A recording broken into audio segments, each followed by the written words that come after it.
Bruce, you must have something really good too. Of course I do. It's Bruce Danielson, and I guess I'm here to entertain you too.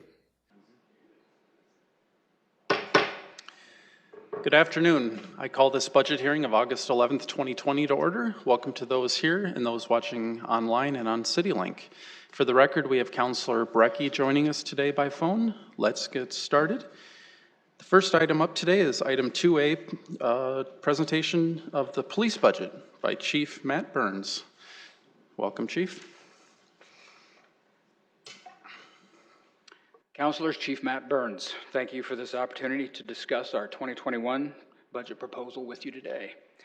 In this discussion, I will relate those items we have identified as department priorities for next year and illustrate how our department intends to leverage those funds entrusted to us to best support the public safety of our city and support the civic strength that we enjoy in Sioux Falls.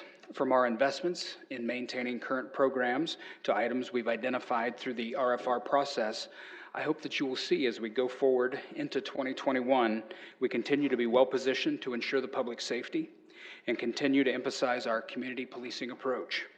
We are committed to keeping up with the growth and maintaining high levels of service to every resident and visitor to our city.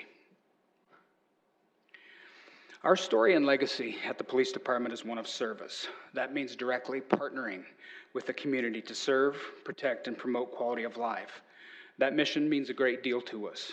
It is our organizing principle, our driving force, and our reason for being. Every one of us at the police department, male, female, civilian, and sworn, take our service to the community and the protection of life and property with the utmost pride. We understand the importance of the relationship we have with our community and that government and policing can only be its most effective and productive with the consent of the governed.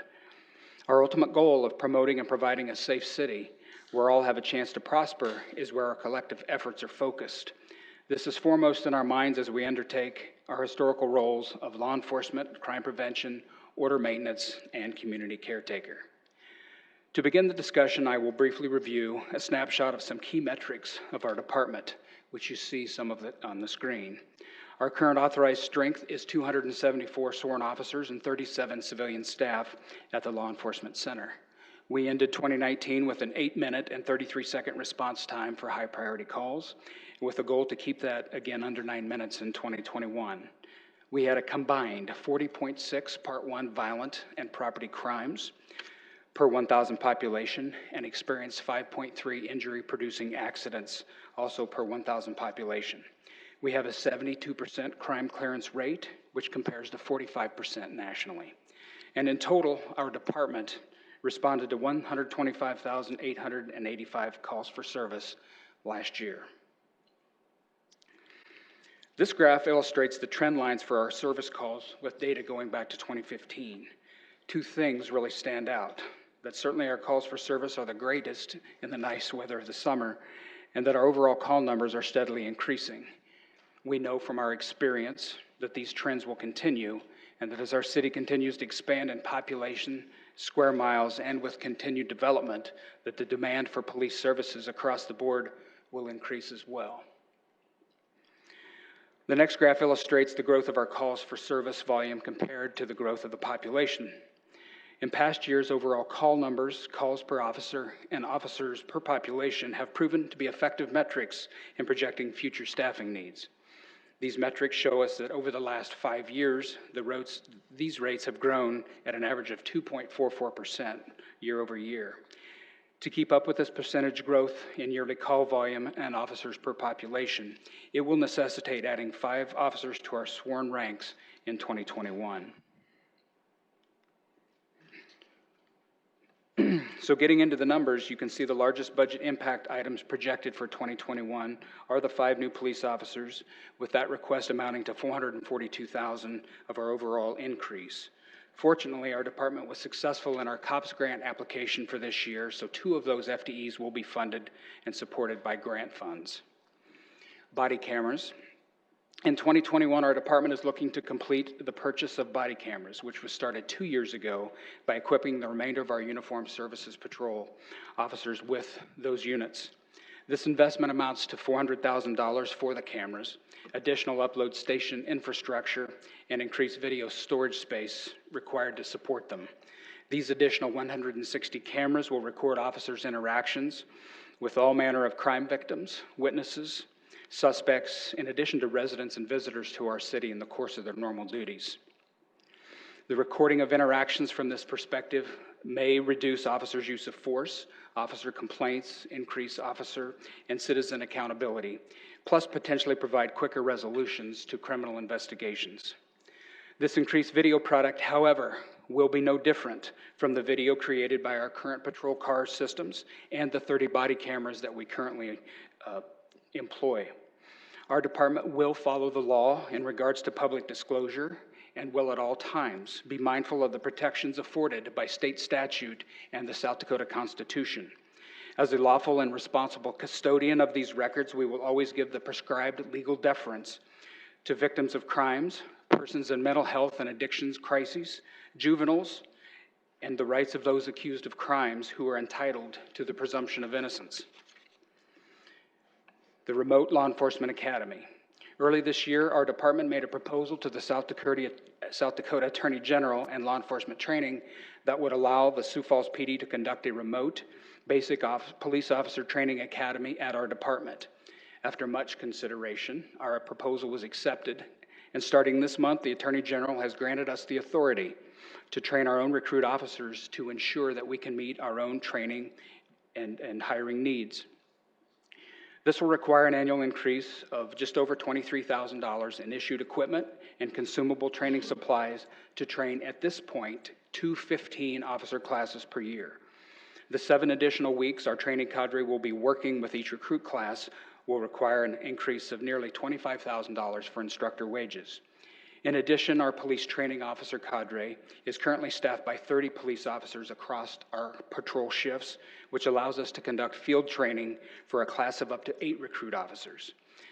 The classes of 15 recruit officers, however, will require an addition of 10 police training officers on the shifts for the calendar year 2021 at a cost of $30,000. The total requested funding to support this initiative is just over $78,000. While not insignificant, this plan and funding puts our department on a very solid course to reach full sworn staffing by next year and will give an incredible return on that investment. Report to work location. We are targeting on or about January 1st to fully move into the Southwest report to work location, pending completion of the renovation work. In 2021, the budget for this project stands at $106,000, which includes the lease payments, property taxes, and an amount if needed, if additional renovation funds are needed. Patrol officers will be assigned to that location based upon the results of the 2021 shift bid per the FOP contract. Metro Communications. Our 2021 budget also includes $337,000 to increase the city's commitment to Metro Communications, which plays a vital role in Sioux Falls' public safety system. It is evident that additional resources are necessary in order to support not only the increased calls for service volume from a growing community, but also the growth in the city and county public safety workforces. The relationship between Metro, police, fire, the sheriff's office, and EMS is truly symbiotic. We depend on our continuous link to Metro Communications really as nothing short of a lifeline. Growth in any and all of these departments must be accompanied by a measure of growth in Metro where the safety of residents and first responders is at risk. So next, into our capital overview, we really have nothing outside the typical cyclical OSEP items for 2021.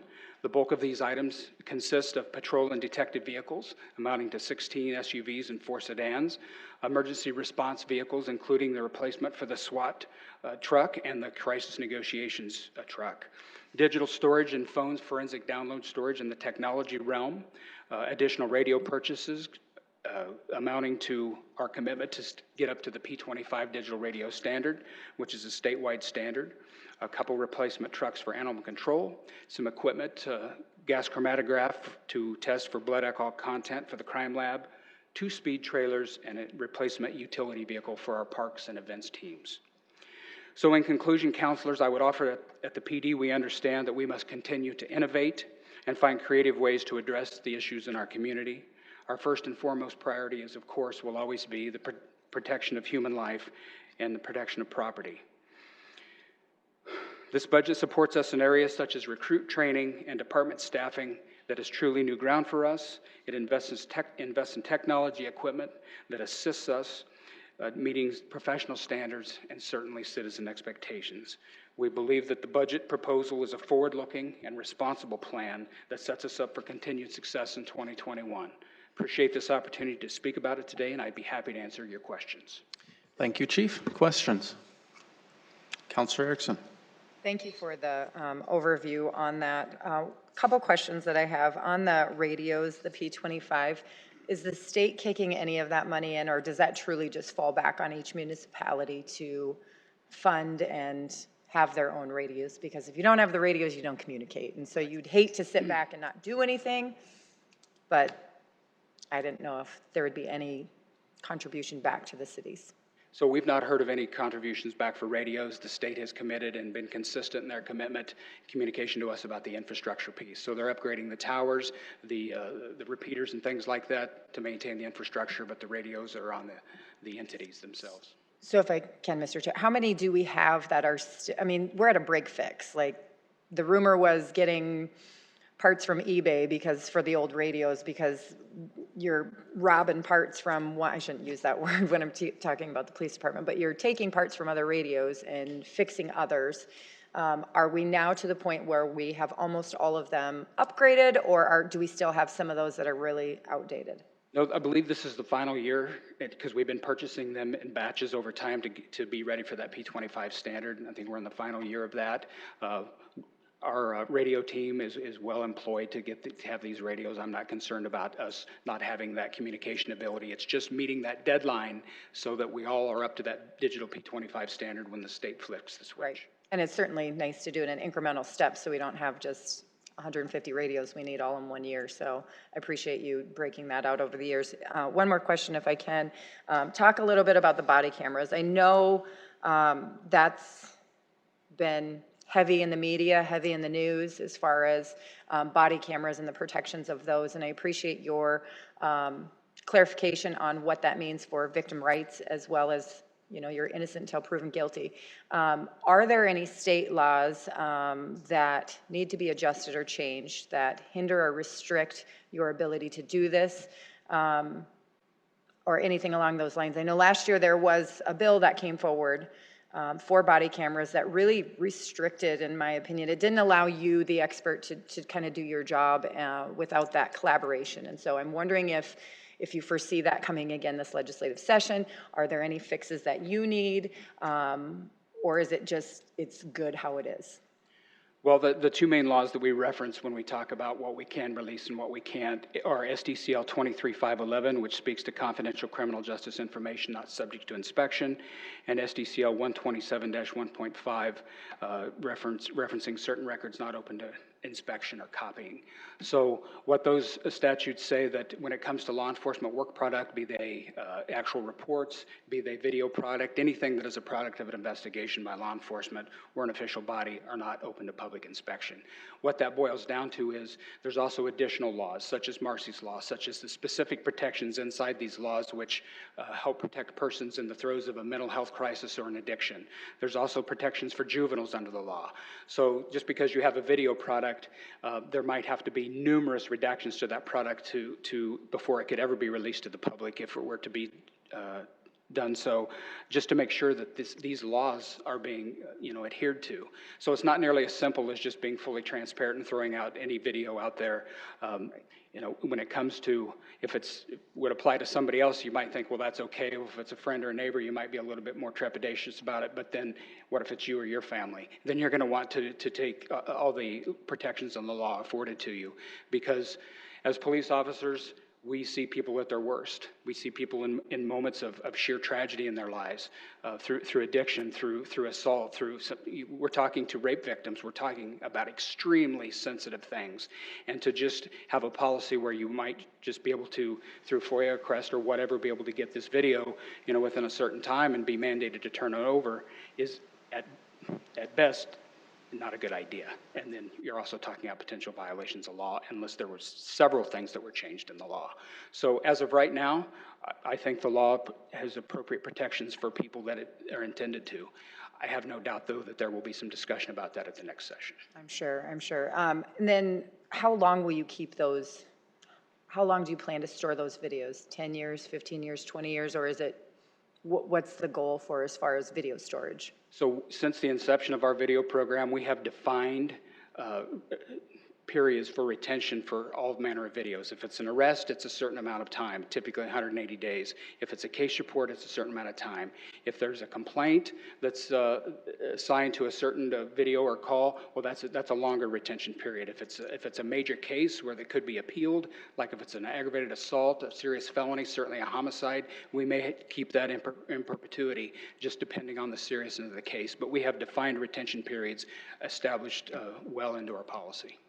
Thank you. And then the last thing I'll just leave with you is thanks for being available to those legislators that do want to bring bills. I appreciate you working with many of them and saying, hey, let me tell you what some of the challenges are so we don't have some of those unintended consequences. And so while there's no legislators here, I certainly want to make sure that we communicate that to other legislators to say, hey, reach out to our police chief and make sure that you have that conversation to make sure that we're not hindering the police department, but we're really giving them the tools that they need to do their job. So thanks for that.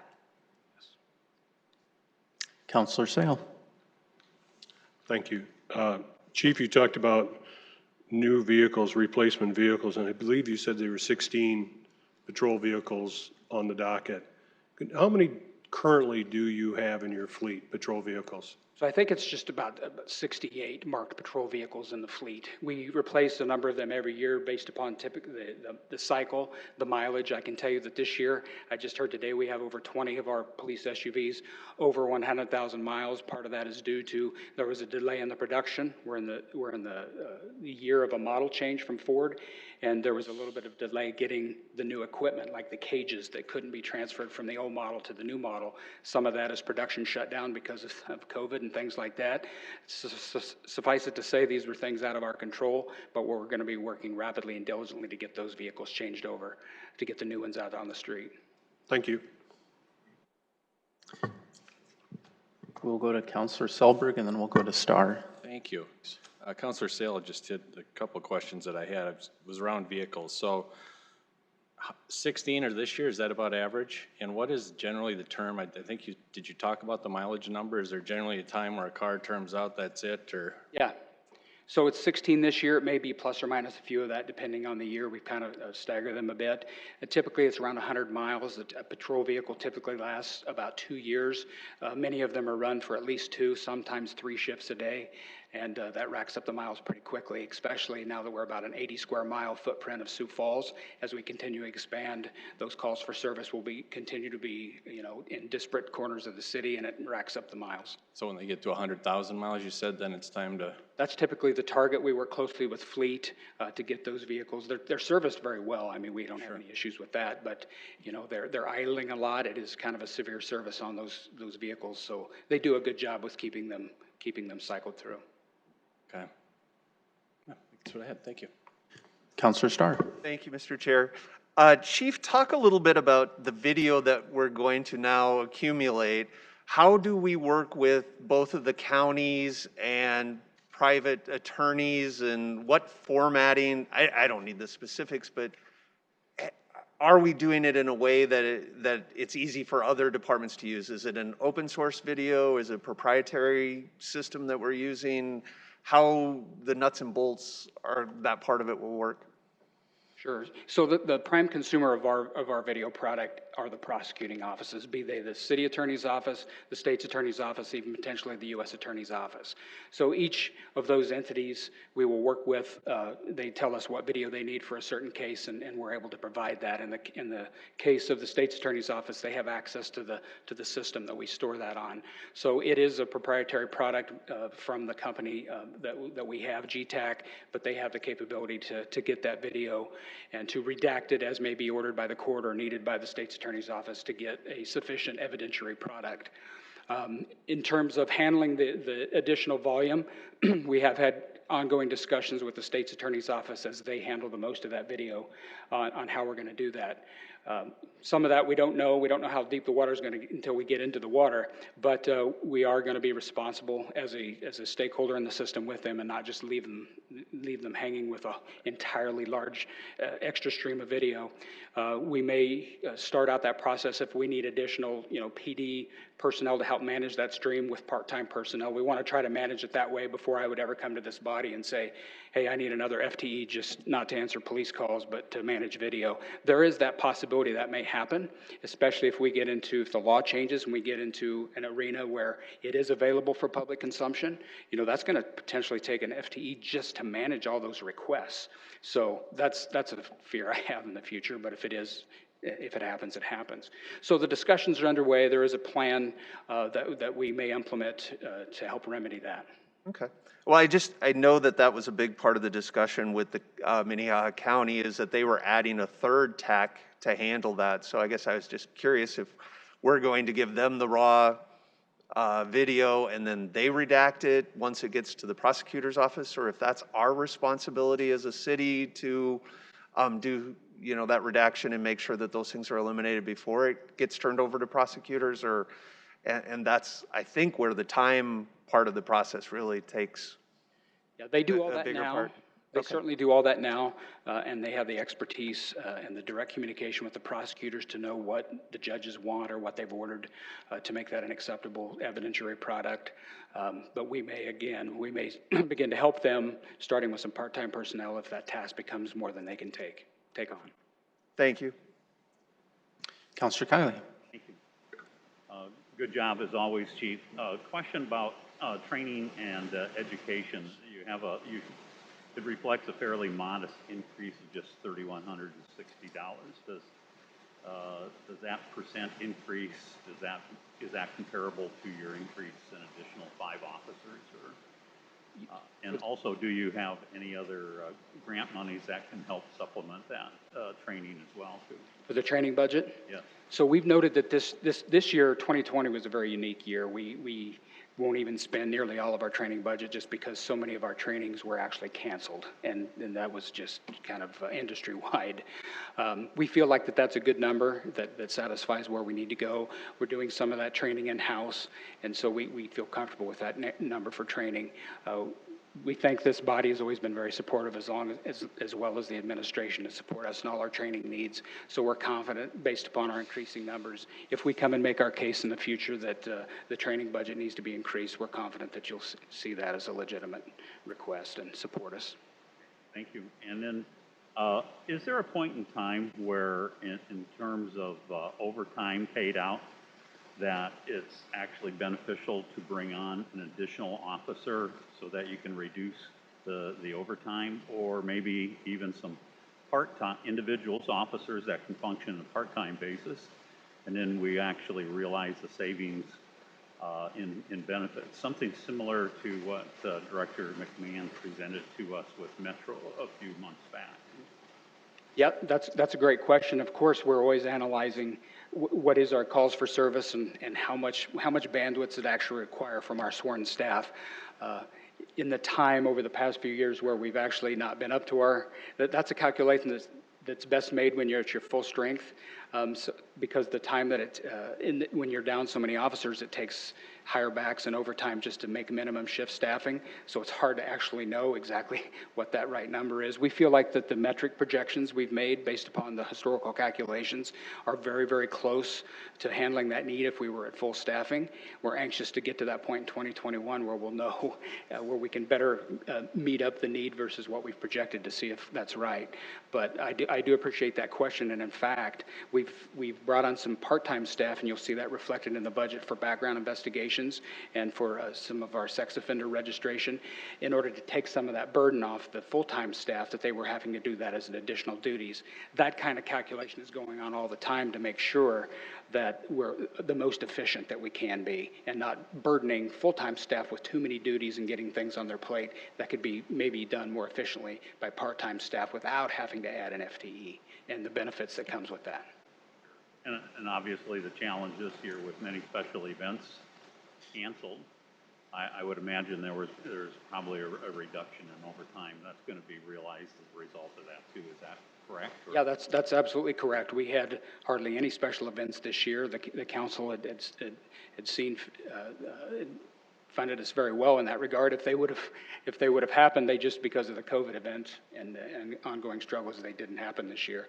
We do have some overtime funds projected for 2021 to support the special events and the expectation and hope that we actually get to do them next year.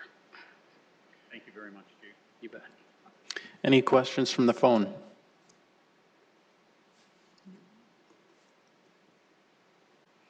If not, I do have a few questions and comments.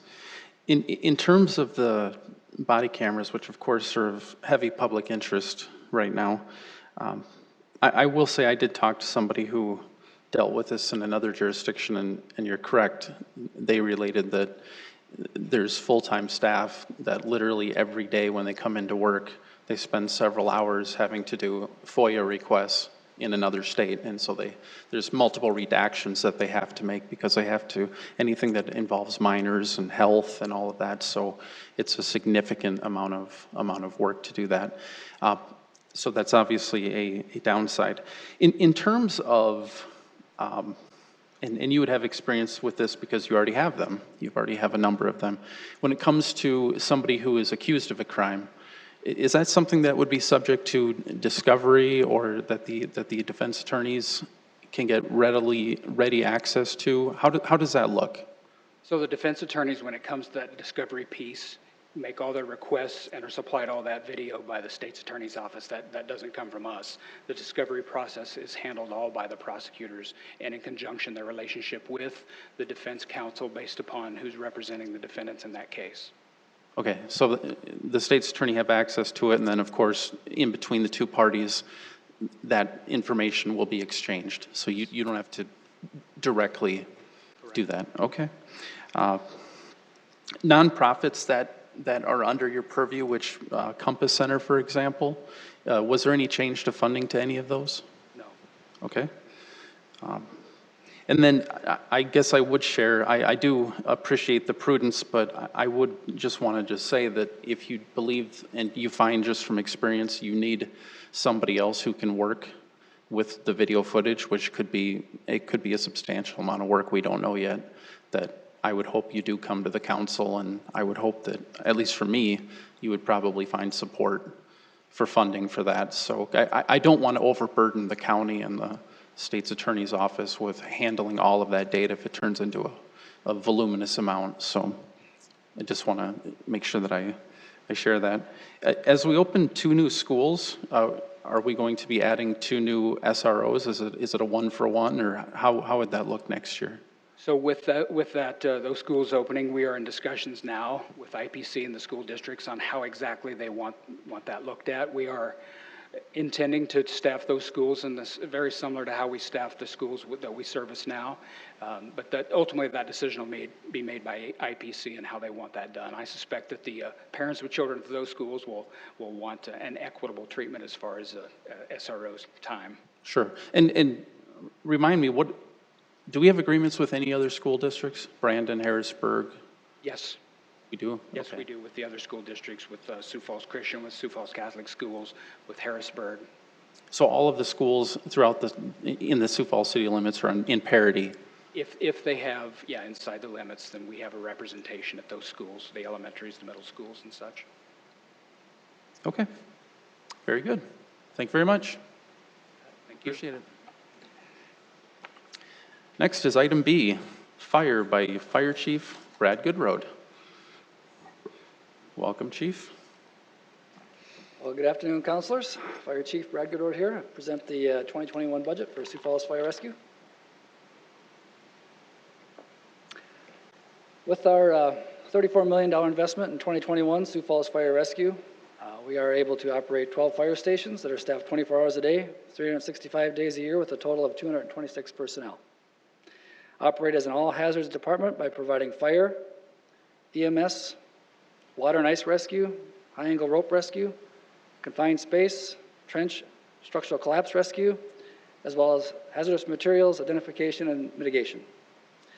Through our community risk reduction programs, we provide and install smoke alarms, install child safety seats, provide public training on fire safety, fire extinguishers, CPR, and public access defibrillators. School-age fire prevention training, conduct commercial building and engine company surveys, and special events coverage with community outreach efforts.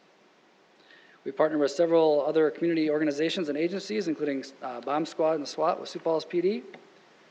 We are outcome-driven by using data analytics and follow the continuous improvement model proven by our accreditation status for over the last 17 years.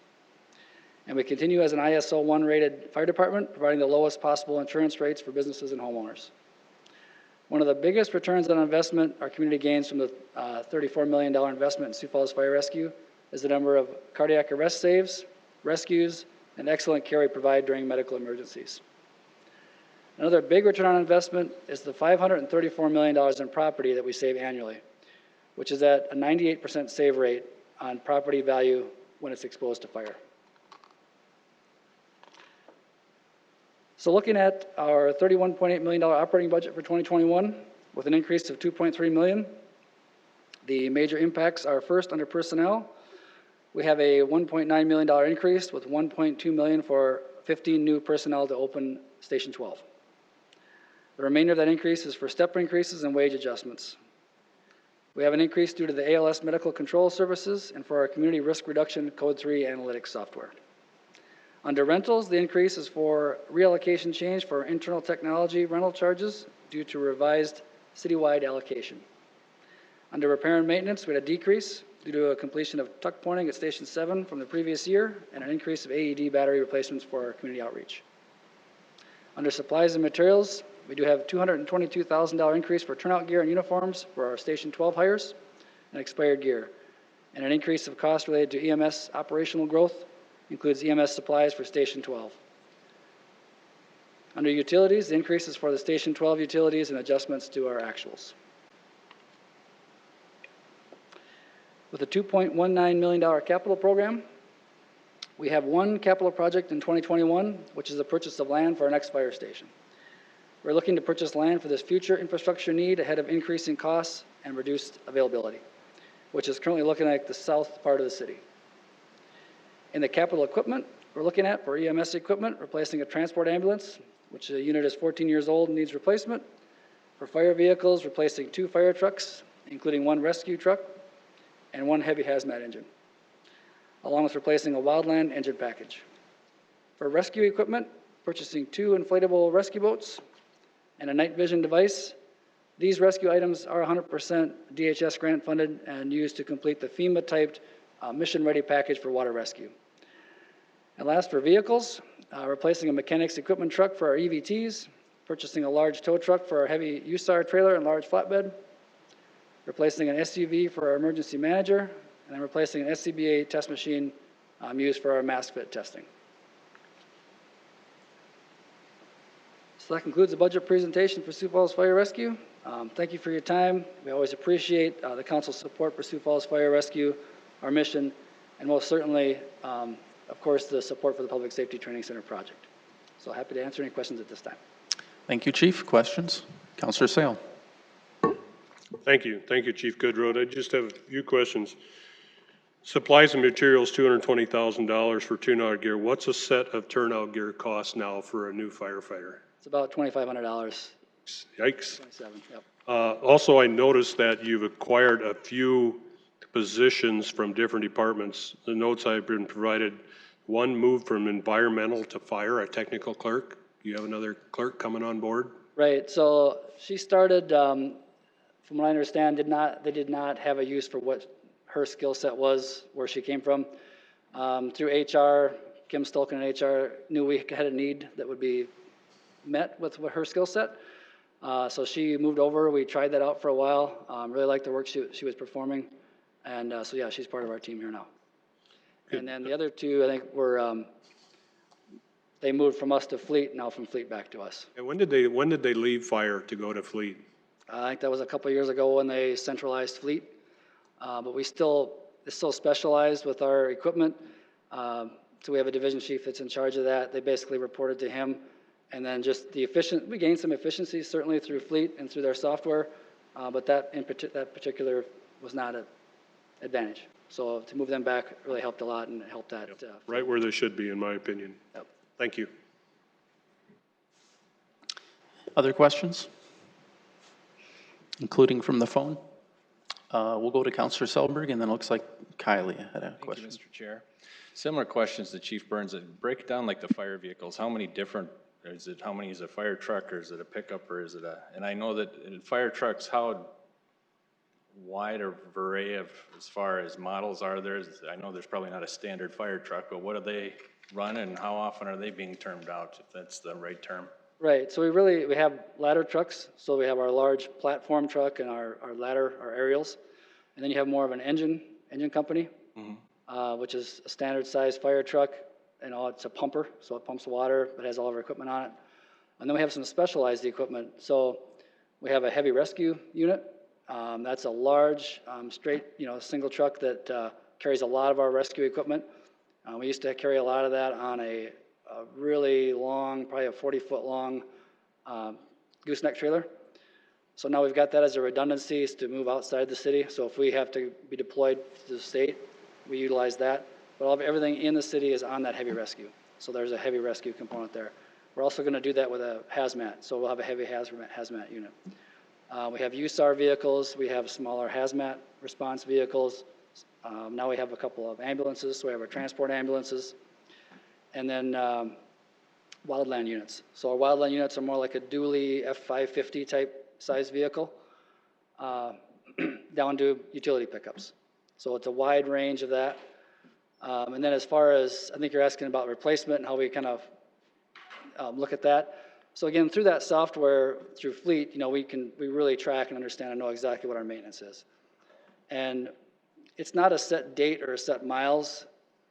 We kind of are in that probably 10 to 15 year range where we're replacing out those larger equipment like that, those larger vehicles.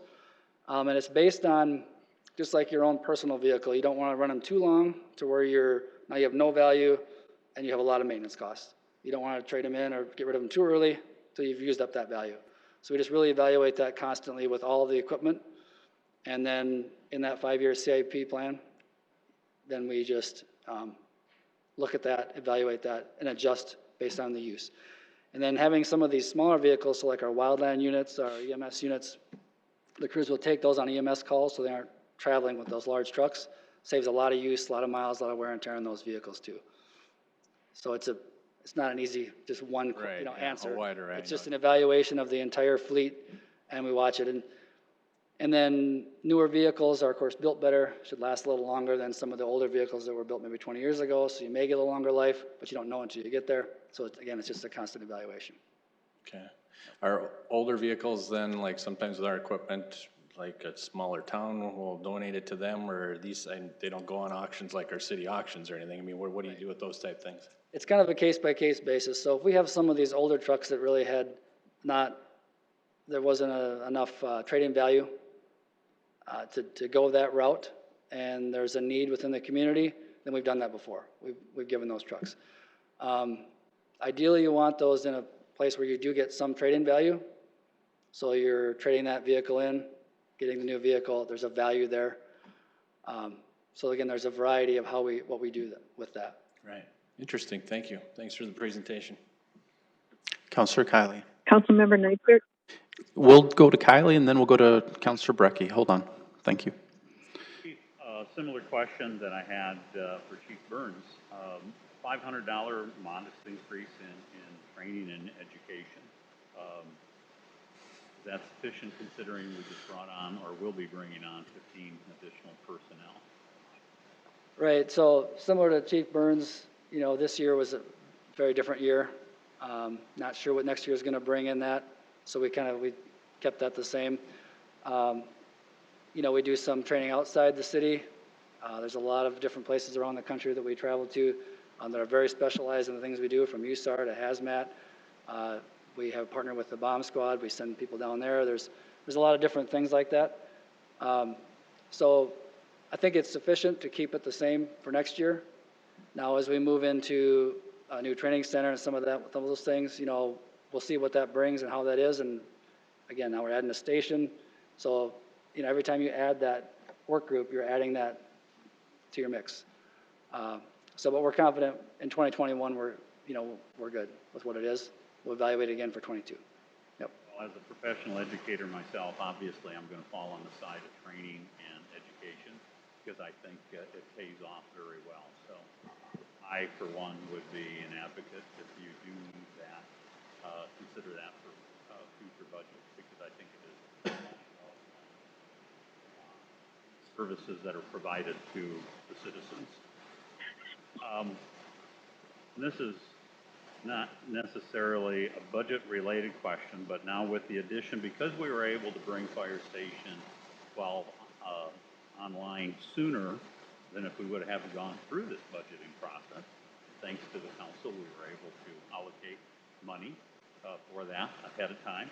How does that impact the response times?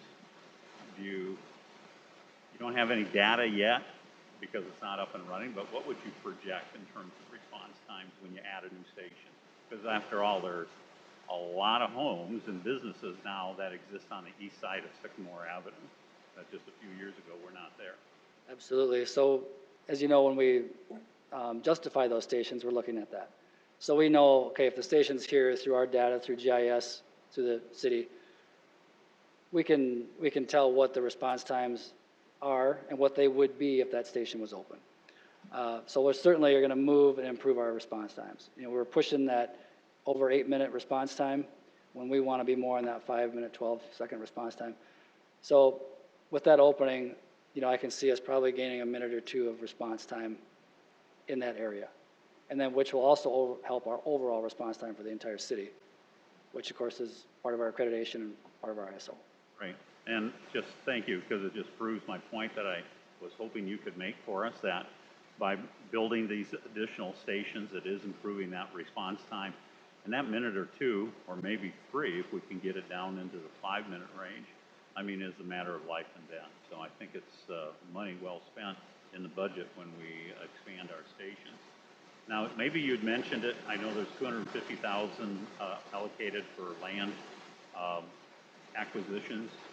Could you repeat if you stated where are we looking now? We've addressed the southeast, and now you're looking.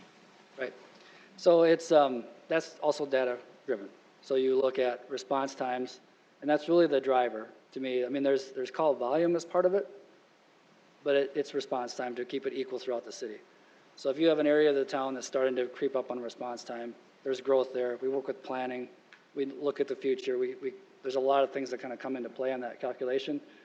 And then we make a decision and go, okay, you can tell now here in 5 years, this is where it needs to be. And you can do that based on the response time. Again, you can just model it. You can put a station somewhere and then model that out and know what that response time change is going to be. So right now we're looking at the south part of town. So Station 12 is kind of southeast, but really it's more east. When you look at south where South Cliff and how that's growing, our Station 9, which is on 49th Street, that's the farthest south station we have there. So in between that, you've got the new Station 12, and you've got Station 4 on 69th over by Louise. So that south part of town appears to be the next location. So we're going to continue to evaluate that. I'd like to have this in the budget for next year. We'll start to look at where the best place is to find land. And of course, just because you pinpoint a spot that says this is the best spot, there's got to be land available also. So you try and, it's all, you work with what land is available. It should be on a street that makes sense, where it's not a residential street, it's not a major street, and then so that you have access. So there's a lot of things that just go into that, but that's what we're looking at for next time.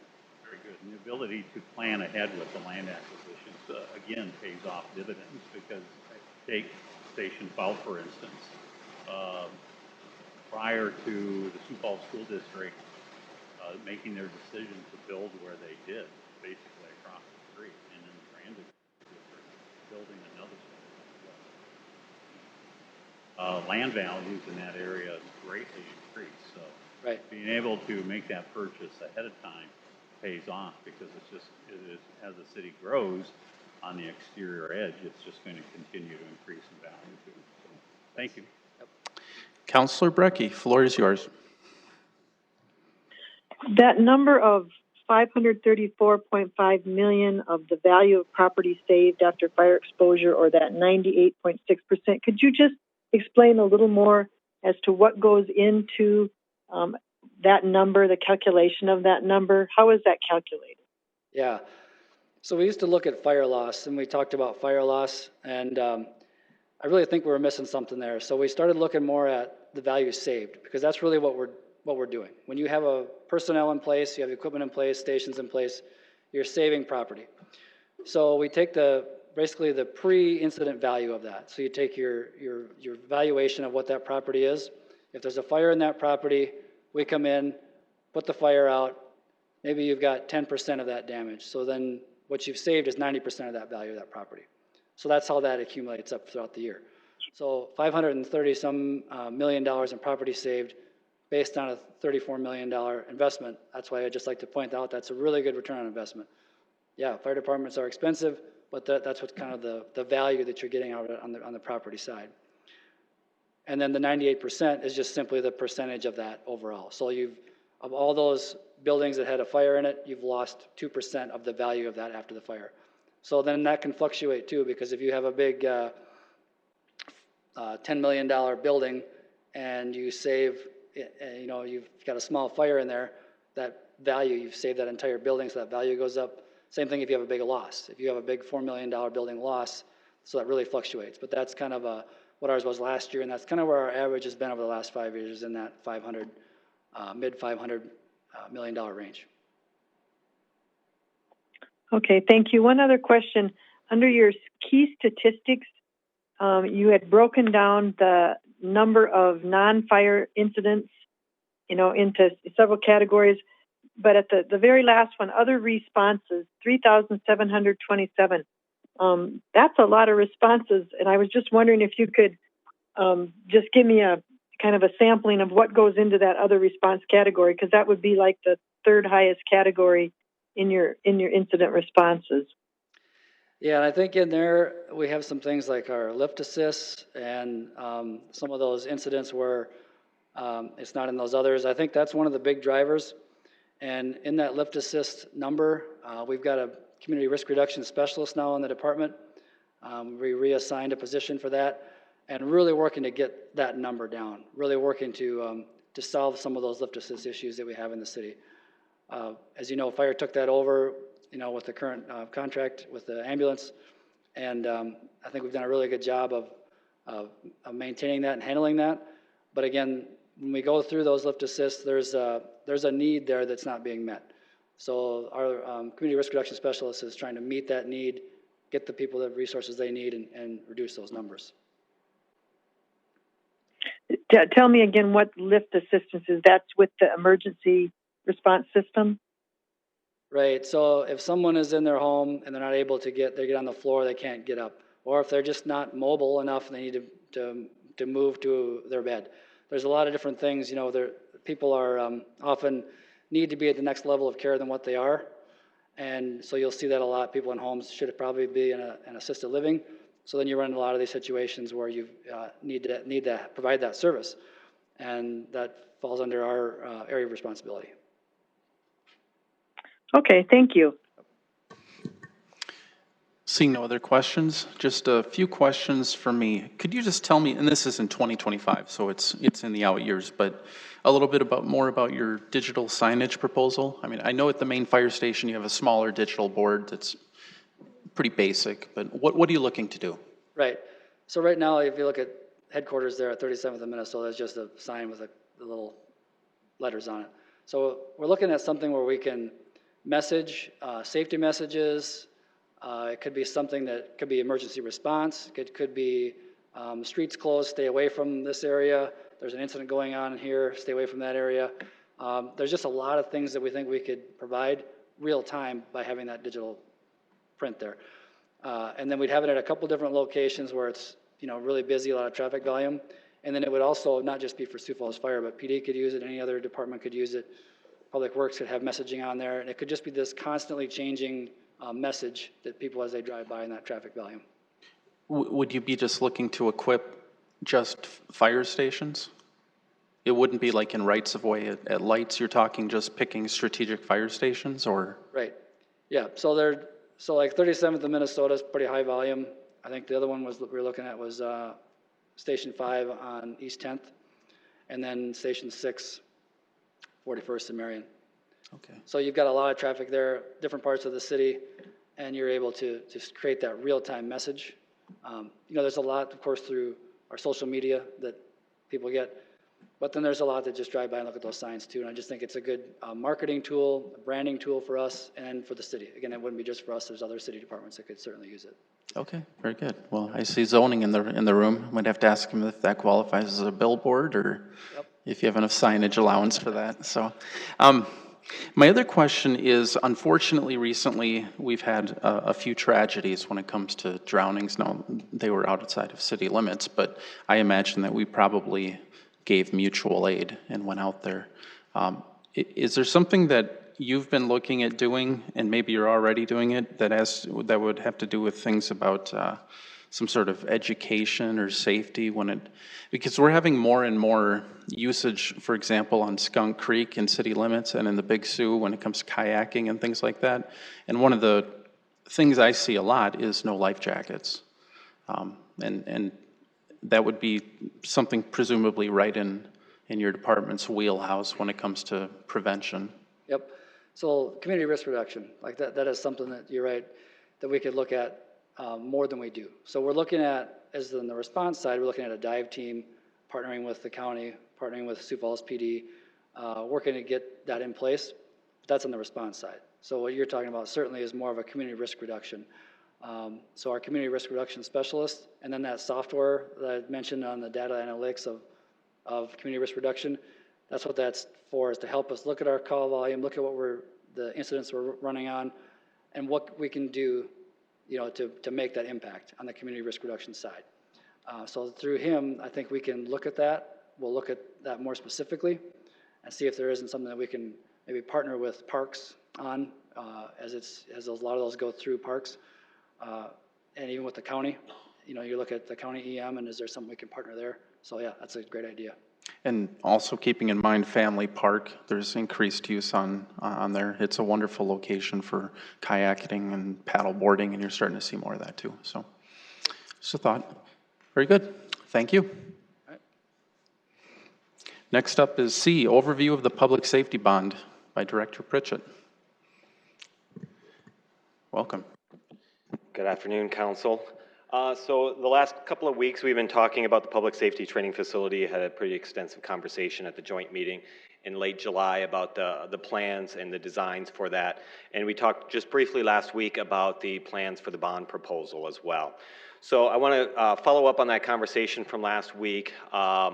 The time frame we had kind of established for the bond was to potentially bring it forward for first reading on August 18th, second reading on September 1st. We might be a little bit aggressive on that. We're certainly continuing to work with our partner, the county, as it relates to the PSAP. We want to make sure we have everything kind of squared away in terms of the development of that facility. So it might be September 1st and 8th. Irrelevant of those coming forward, we don't have informationals this month, and so we are squeezing in a short presentation about the bond proposal before it comes forward to you for first reading here over the next several weeks. We've talked a lot about the need for the public safety training facility for the PSAP and why they're important for us now. So I'm not going to necessarily reiterate that for you here, but it certainly is a significant investment for our community and one that has been deferred for many years. And so the importance and the level of that investment, and certainly the importance of getting it done once and getting it done right. And those are the important functions that we're looking at for this facility as we move forward. The upcoming bond ordinance has been prepared by the city's bond counsel, Bruce Bonjour. He's with Perkins Coie out of Chicago. We have utilized him in the past. He is also bond counsel for the state of South Dakota for many of their bond issuances as well. This ordinance is specific to its use. It's related to the public safety and training facility as well as the PSAP, but also will include some provisions for refinancing of existing debt in it as well. And as I noted, it's closely modeled after our past bond ordinances, so it's not going to be materially different than several of our ordinances. There are a couple of changes that I do want to highlight for you that we would be bringing forward. They don't present much of an additional burden to the city, but they certainly may help in improving our already strong bond rating as a city, and really encapsulate within the bond ordinance several things that we already do by policy was established by the council. The first is very minor, but it creates, we do maintain debt reserves. Typically, it's 1 year's worth of your maximum debt service. So with our previous bonds, this has typically been set at the debt reserve maximum annual debt service, or 10% of the outstanding principal of the bond, whichever is less. And we're going to modify this just to read specifically that it would be 1 year's annual debt service. So it's a little bit more of a conservative approach, but one that will be looked at favorably by Moody's and other bond rating agencies. The second one that we're changing is to change the debt service coverage requirement from being 1.5 times coverage to 2 times coverage. So what this essentially means is we would not allow more than 50% of our sales tax fund to be designated for debt service repayment. Right now, we don't even come anywhere close to that. We've hovered over 30% at times, and we're trying to target at 25% or less. So if you take a look at this chart, which we shared with you last week, you can see what that 50% of your debt service coverage, that's that yellowish and red line there with the triangles or diamond shapes in them. That's 50% of what our debt service coverage would look like. And you can see on the bottom line there, that would be what our proposed debt service would be with the public safety facility in there. So it is significantly lower than that. So this is a more conservative approach, but it already matches the policy that you as a city council have already set in terms of debt service coverage. As far as the new bond ordinance, what it would prescribe is that we would establish a construction fund in the amount of $50 million that would be included in the bond. In addition to that, and it is, as is typical with our bond requests, it would also include an amount to set up the initial debt service reserve, which is typically 1 year's maximum annual debt service. And then it also includes the cost of issuance and capitalized interest. So these would be costs for consulting as well as the bond counsel and the actual issuance cost for the bond. The bond ordinance establishes the fence line for where we operate. So there is some time period between when the ordinance actually passes and when the bonds are issued. We wouldn't expect that we would actually fund the bonds until later in the year, perhaps around the October timeframe. So we do allow some flexibility within the specific terms. So as it will be stipulated in the bond ordinance, the maximum maturity would be for 2045. However, all of our modeling and what we are proposing to essentially move forward with is a 20-year bond, so the bond would actually pay off more closely to 2040, but this does allow some flexibility as we get forward to funding the bonds. The overall true interest cost is established, and they establish that in the bond ordinance. It's not to exceed 4.5%. If rates remain stable between now and when the bonds are issued, we would actually expect the bonds to fund at 3% or lower. So that, again, it sets a maximum threshold, but not necessarily one that we would be expecting when we actually fund the bonds. As we talked about last week, there's a couple of options related to 3 outstanding bonds that we have currently. They are the 2009 A Quality of Life 2 bonds, and then the 2009 B flood control, both a tax exempt and a taxable portion. You can see those are lined up there. They have outstanding balance there of 12 million, 6 million, and 13 million presently if you looked at our monthly financial report. And they have maturity dates ranging from 2023 up to 2029. These bonds are eligible to be refunded without penalty. The actual refinance amount is about 25 million, so it's less than the outstanding amount. And the reason for that difference is that we have the debt service reserves that are established. They can be utilized for repaying the debt, as well as we are scheduled to make our debt service payment in November of this year anyway for those. That's incorporated into the repayment amount that we're putting forward. So what could come forward and what would be included in the bond ordinance is the opportunity to refinance those $25 million worth of bonds. If we were to refinance them, we would not extend the maturities of those bonds. They'd be issued as a separate series. They would probably be combined, but we would not change the amortization schedules, so we're not moving them or extending them any longer than they currently are. We would just be taking advantage of hopefully a lower interest rate and a lower present value. So if there isn't a savings to refinancing the bonds, we wouldn't be moved forward with refinancing them. But based on some of the modeling that we've done along with our consultant PFM, we expect cash flow savings in the neighborhood of $7.5 to $8 million over the 9 years remaining on those bonds if we went with a refinance route. As we discussed last week, there is maybe an opportunity to take some of our existing cash and put it toward repaying those bonds in full. This is quickly becoming a more preferable option as we look forward to this bond refinancing. If we were able to pay them down, that would free up approximately $32 million in cash flow over the course of the next 9 years, as well as an additional $8 million in cash flow over the remaining 11 years. And what this will turn into is an opportunity to invest that in other capital projects or in other investments in infrastructure in the community over that course of that time period. So a $25 million investment now frees up $40 million of cash flow over the next 20 years. It also gives us an opportunity to level off the repayment of the new bond. So we'd be issuing a $50 million bond plus the cost of issuance. But if we go with if we pay down the existing notes, we'd actually be able to accelerate our payment on the new bond a little bit as well with some of the room that we'd be freeing up within the capital program, and that's going to save us interest over the long term as well. This chart we showed you last week, added a little bit to it here. You can see in the blue line there, that is our existing debt structure, assuming no additional debt. And what we've added to that is it kind of shows you the time frame of when all of our bonds are paying off here over the next 20 years or so. It really highlights how committed the city has been and is to maintaining a balanced and disciplined approach to debt. Excepting for some significant long-term investment, the city completes most of its capital investments on a cash basis. So you can see as that amount is going down, you're seeing more and more of the capital program being freed up to be able to invest into cash. The green line that's shown there, that would be the option of we issue the new debt for $50 million and we refinance the existing debt of $25 million.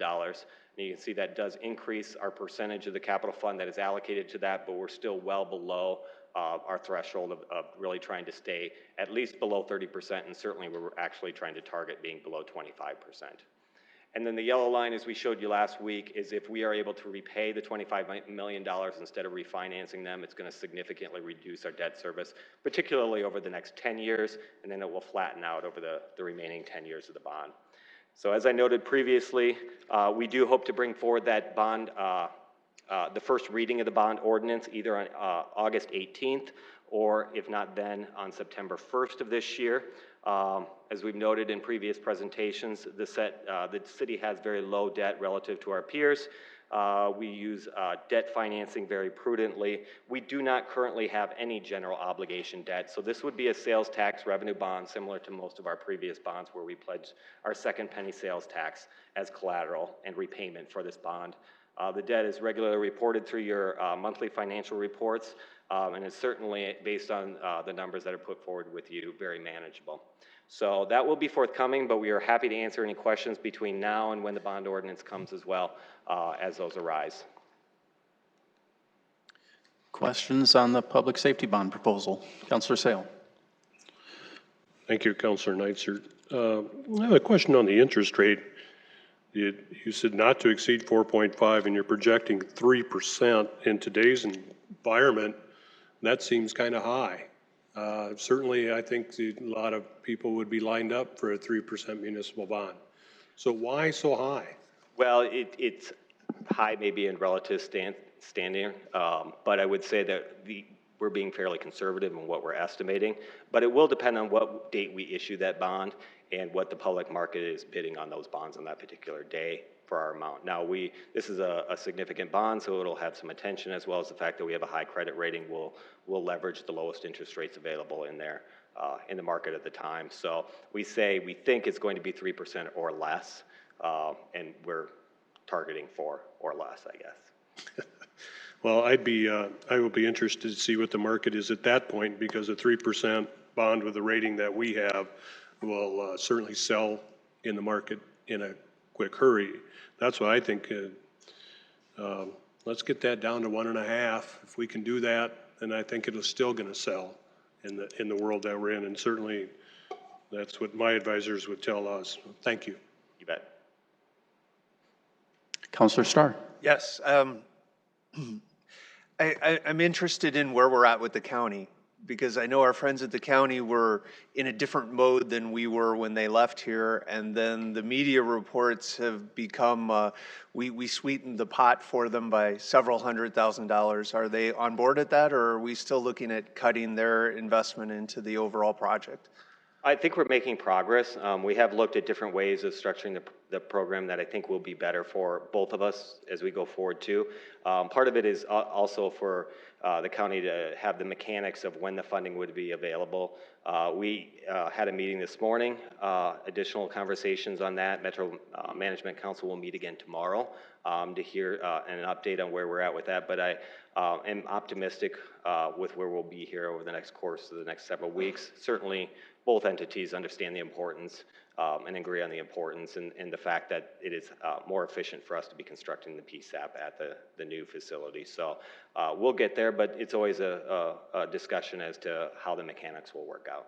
Awesome. I would be concerned if we cut the project back at this point to make it palatable for them. So whatever we have to do from our side, I mean, we represent the same taxpayers when it's all said and done, but at the same point, I mean, we've put this project off long enough, and cutting it back would really be short-sighted for the long-term good of our community. Others, including from the phone?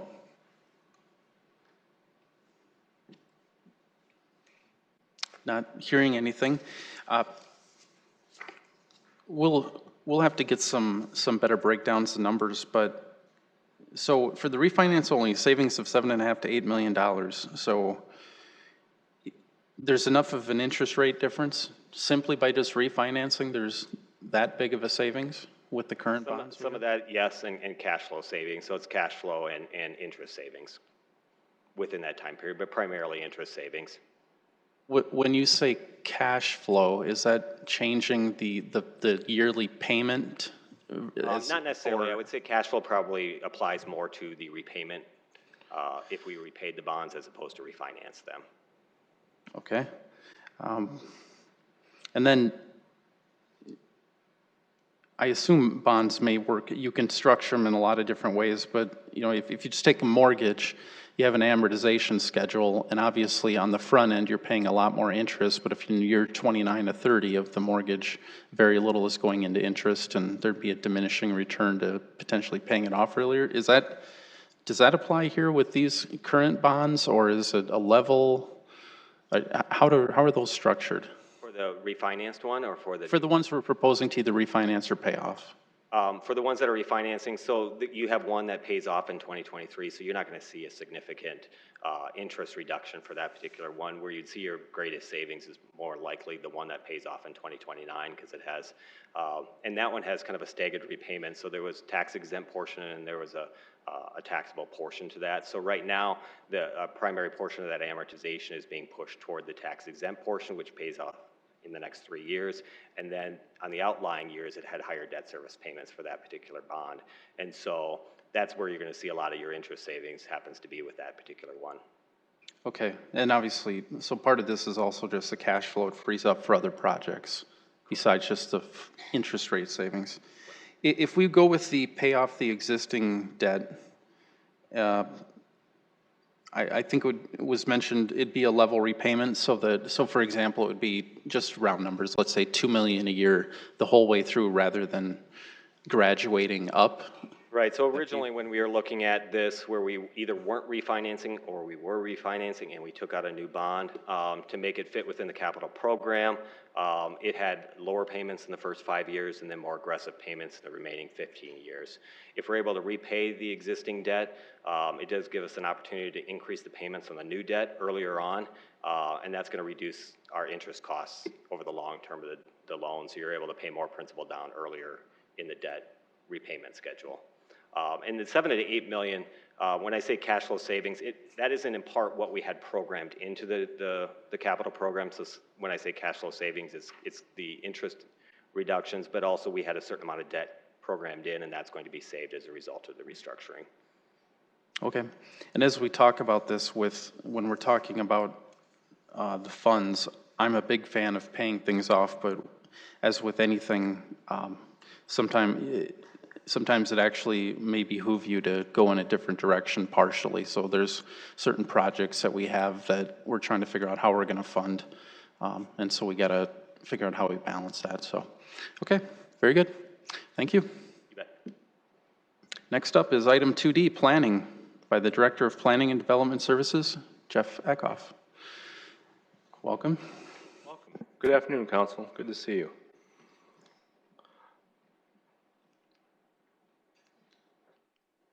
Okay, so first of all, before we start, I'd like to thank the finance staff, in particular Amber Gibson and Tim Conda, for their work with our staff in preparing these budgets, and obviously couldn't do this without them, and kudos to them on the new budget book, and I think it's just helped all of us be better presenters and better representations of the budgets that we're moving forward. The Planning and Development Services, like a lot of departments in the city, is very staff-driven. We don't have a lot of capital costs, as you'll see in our budget, very minimal. Just as by way of introduction, we have 24 people in our Building Services Division, which is building permits, inspections, plan reviews. We have 25 in our Planning Department, which includes property maintenance and neighborhoods, even though they actually report up on the housing side of the organizational chart. And then myself equals 50 FTEs within Planning, Development Services, Building Services, and then we have an additional 6 FTEs in housing. Today I'm going to speak more specifically to the Planning and Development Services, Building Services part of the budget. And of course, Shelley is here to talk about housing more specifically next. And if he doesn't get deferred, Sam will be here to talk about transit after that. So just to let you know, we currently have, as all the departments across the city have been doing, we've been watching our FTEs and trying to be prudent about refilling those as they come.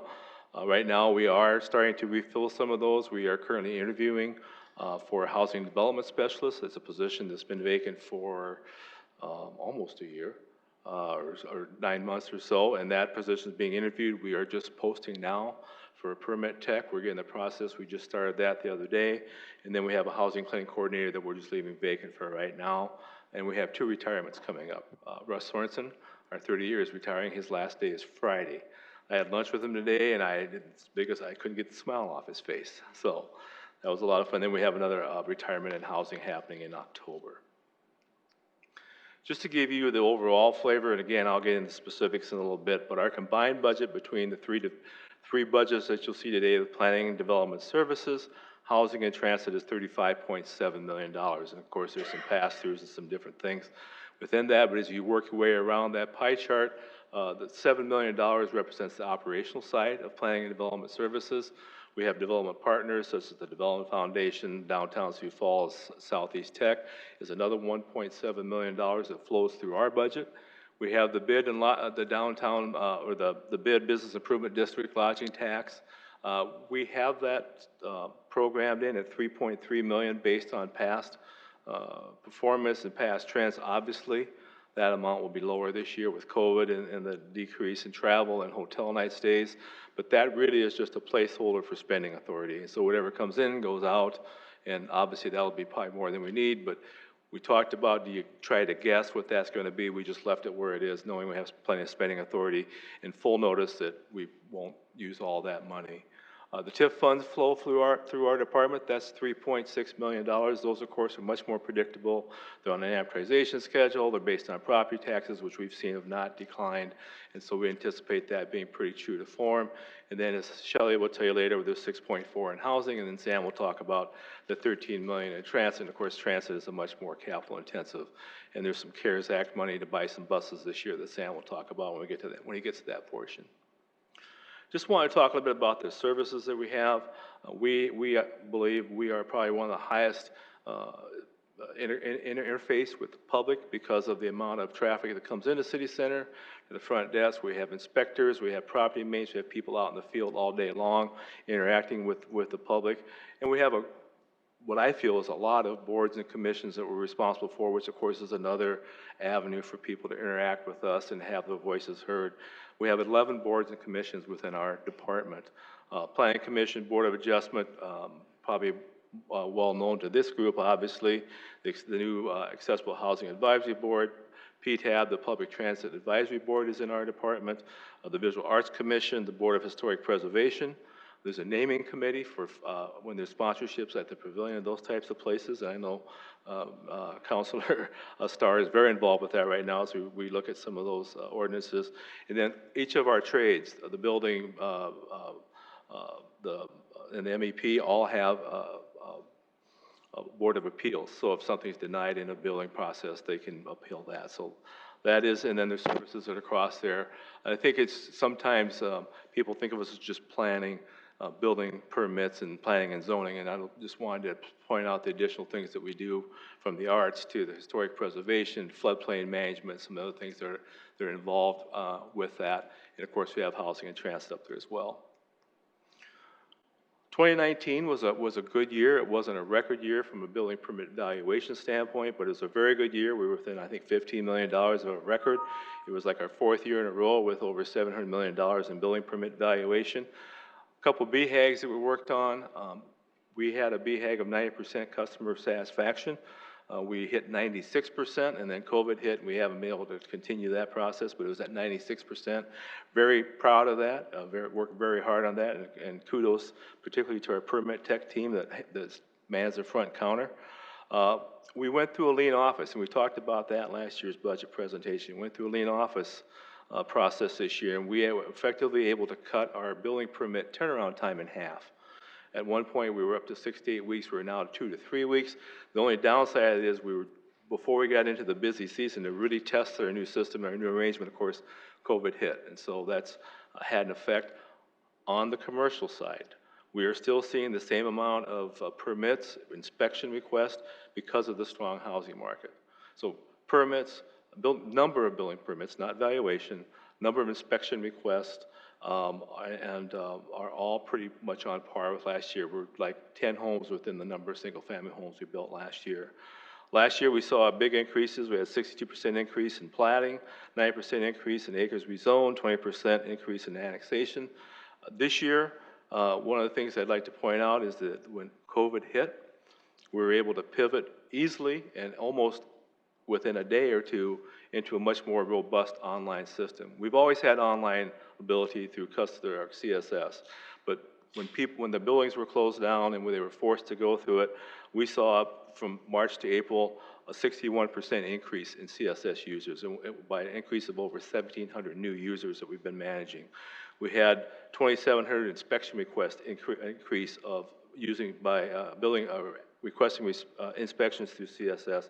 That's a 36% increase. We saw a 64% increase in permit applications because we were able to open up permit requests to commercial as well as residential, which had not been the case prior to COVID, but sometimes an emergency makes you do things a lot faster than you thought you could.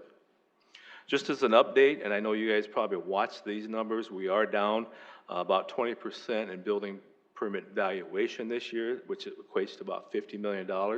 And what's missing are those large commercial projects. If you look back, every year there's a hospital, there's a school, there's something. And so $50 million, although it's a significant amount, is 1 or 2 really big commercial projects, and we just haven't had those come in yet. And as we get closer to the fall and they delay those, by the time they get in the ground, they're looking at late fall, and so we're starting to see them, probably some of them being pushed to next year.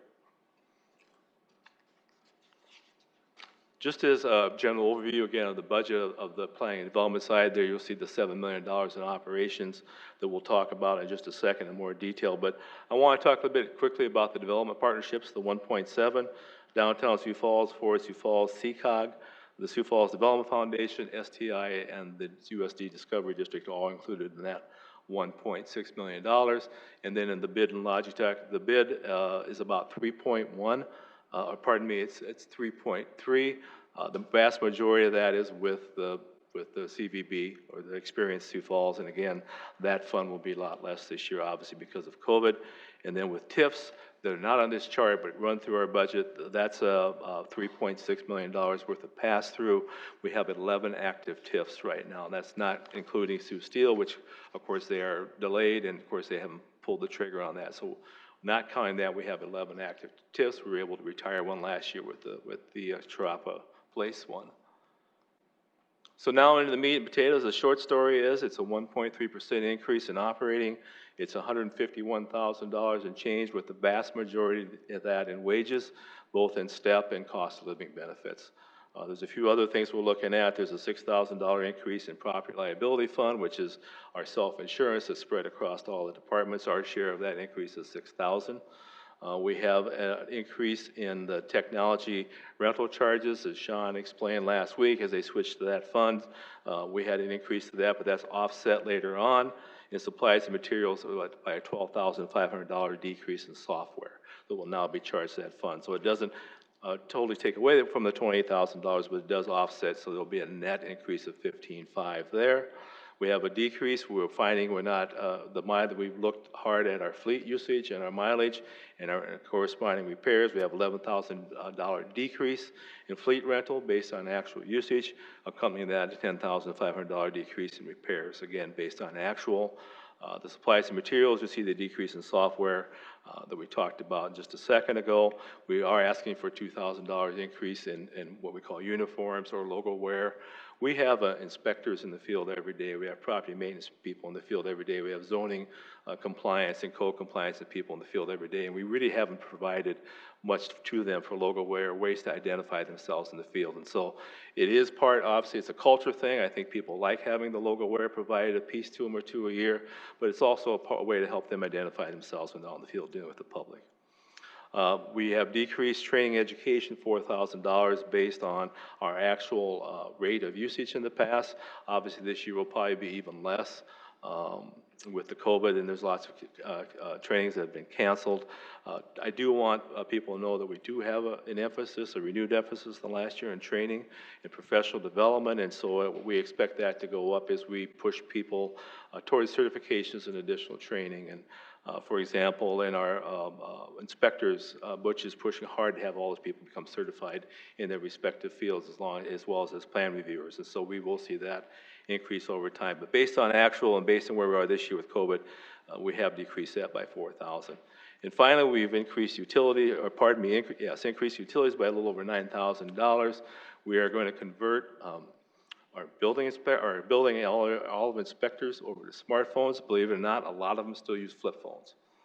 And so what they're finding out is that with COVID and with the increased use of virtual inspections and with them not being in the office as much, and usually at the end of the day they would talk about their cases, what they saw. Now they're finding that it'd be nice to have a picture or a short video they can send out to the rest of their group, and they can talk about it that way. And so it's time to bring those folks into into this century, and so we'll be converting them over to phones. So that's to buy the phones and for the additional data that we anticipate. As I mentioned, our capital budget's very small. It's just the amount of money we have in our fund, up to $30,000 to purchase the People's Choice for Sculpture Walk every year.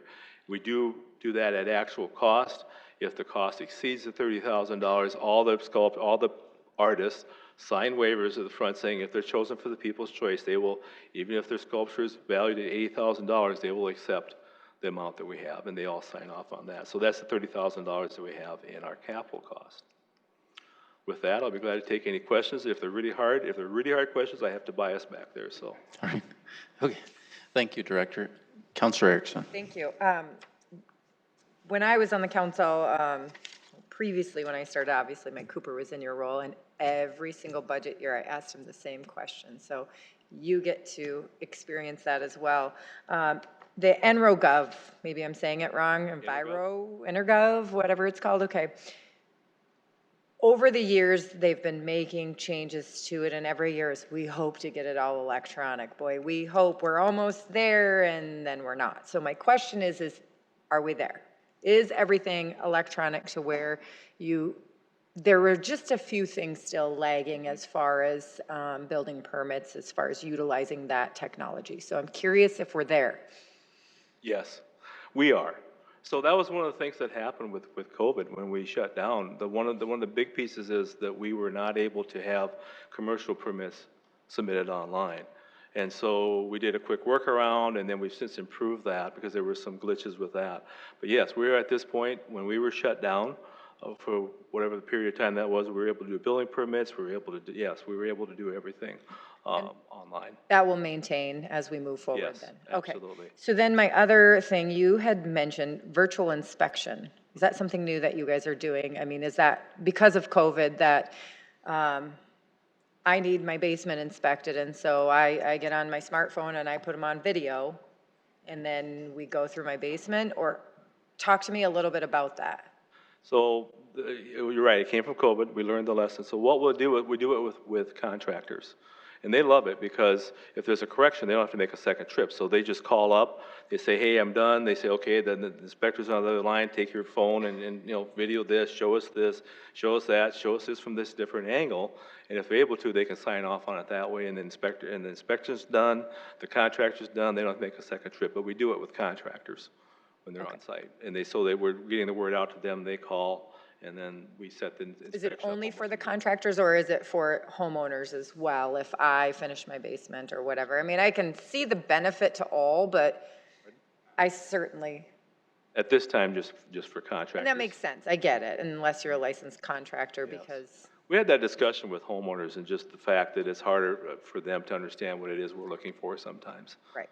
Yeah, that makes sense. Okay, thank you for that. And anytime that you can make anything more efficient and use technology, we've talked a few times about a few things, and I'll probably bring it up later tonight, but anytime we can make things easier with technology and utilizing that, I think it's a good thing. So thanks. Absolutely. Thank you. Councillor Sale. Thank you, Councilor Chair Neitzer. Just first off, I'd like to thank you and your staff and everybody. When I've worked with them over the past few years, they've just been great help, and they take their time and they educate an old man like me, and I appreciate that. The one question I have when you talk about development partnerships, and I understand what we do with most of them, I'm a little foggy on what we get for our $650,000 to the USD Discovery District. And I'd like you to explain that, please. So that's really that's a combined total. It's two parts. There's $150,000 a year for operational support, and there's $500,000 in there to help with a parking lot. If you remember back when SAB Biotherapeutics was going to go in there, there's actually some additional, there's a total of $1.5 million. Some of that's public works money to help with some of the street completion, and ours was to do the parking lot. Well, then that project got delayed, and now they were going to do it this year, and then SAB got tasked to work on the COVID vaccine, and so they didn't have time to build, so they're set up still out at the Sanford Research Center. So that money just continues to kind of sit there for when the time comes that they actually get a project there. So that 500 of that's kind of one-time use when that time comes that they need it. And then we've just carried it forward year after year. But that's what the 650 goes to. Thank you. Other questions? Councilmember Neitzer? Yes, Councillor Brecky. You had set a goal, I believe it was in 2019, to create or rehabilitate 1,000 units by 2022. Can you just give us a little update on how you're coming along with that goal?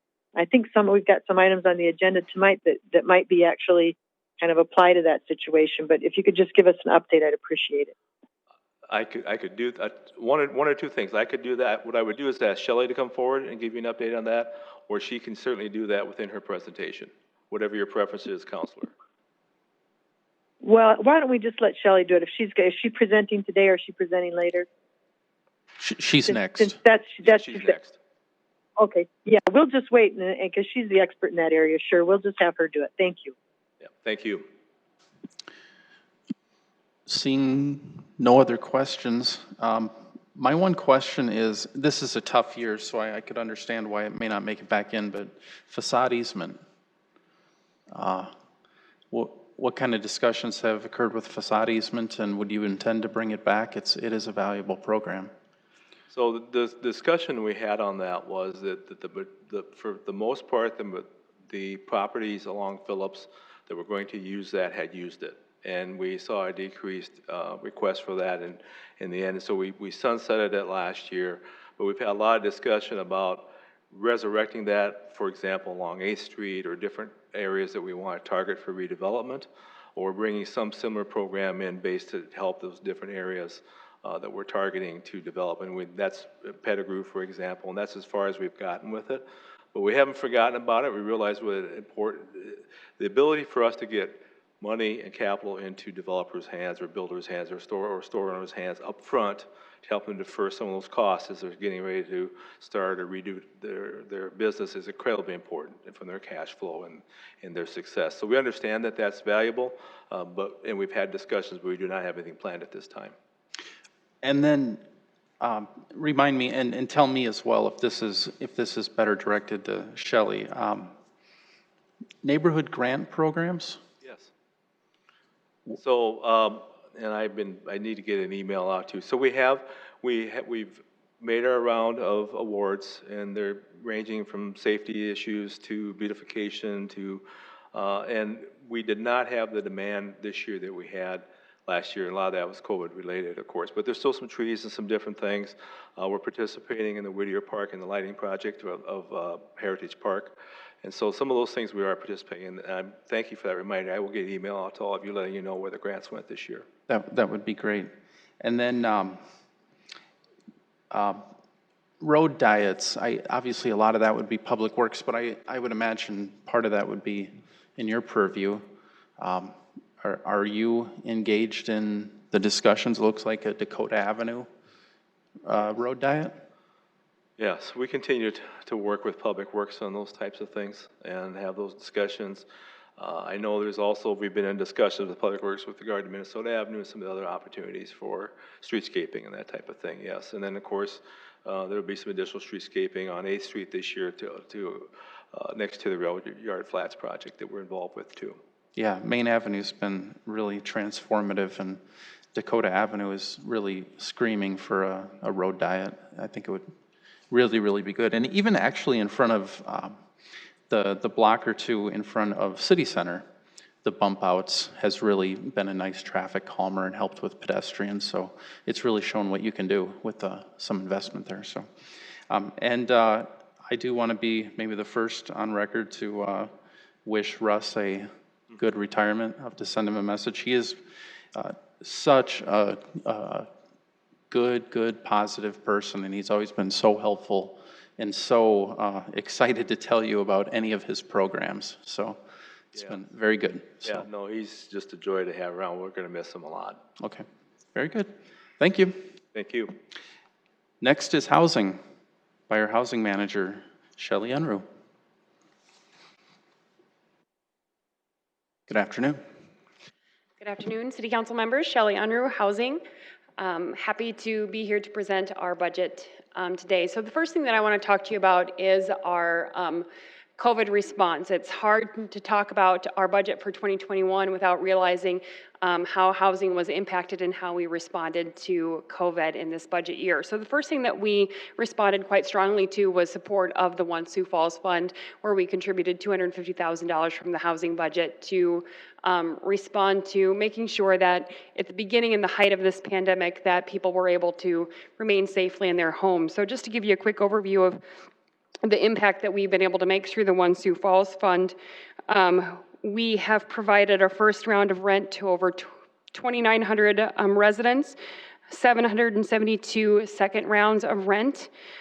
We also provided 15 rent assistance for hotels and 156 mortgage assistance, and we're still looking to do a second round of mortgage assistance. So that fund in total was about $3.3 million, and we have about $600,000 left that we're going to continue to use to respond as this pandemic continues to play out within our community.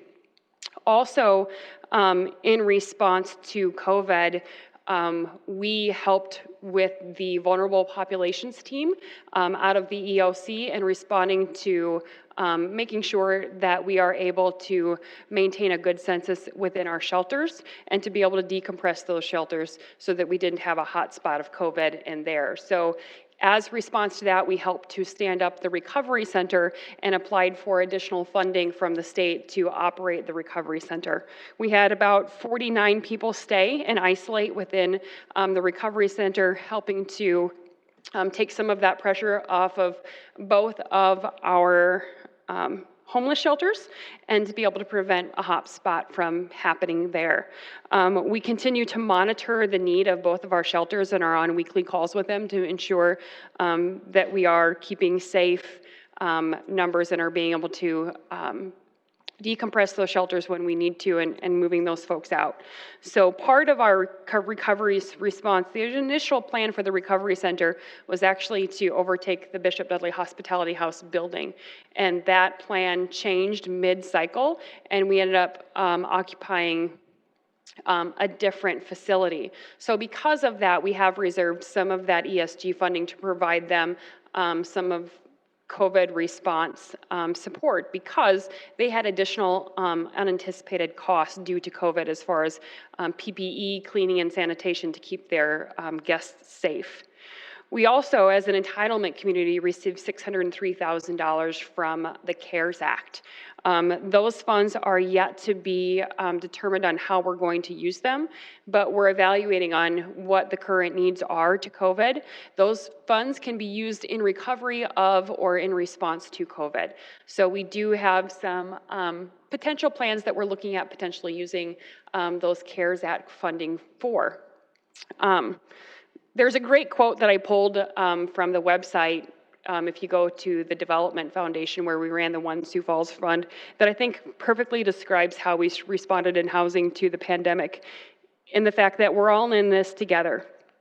And so this was somebody that received funds from the One Sioux Falls Fund that wrote this quote, and I think it's important to share that they wrote, "I'm writing to give a heartfelt thank you for the generous contribution I received.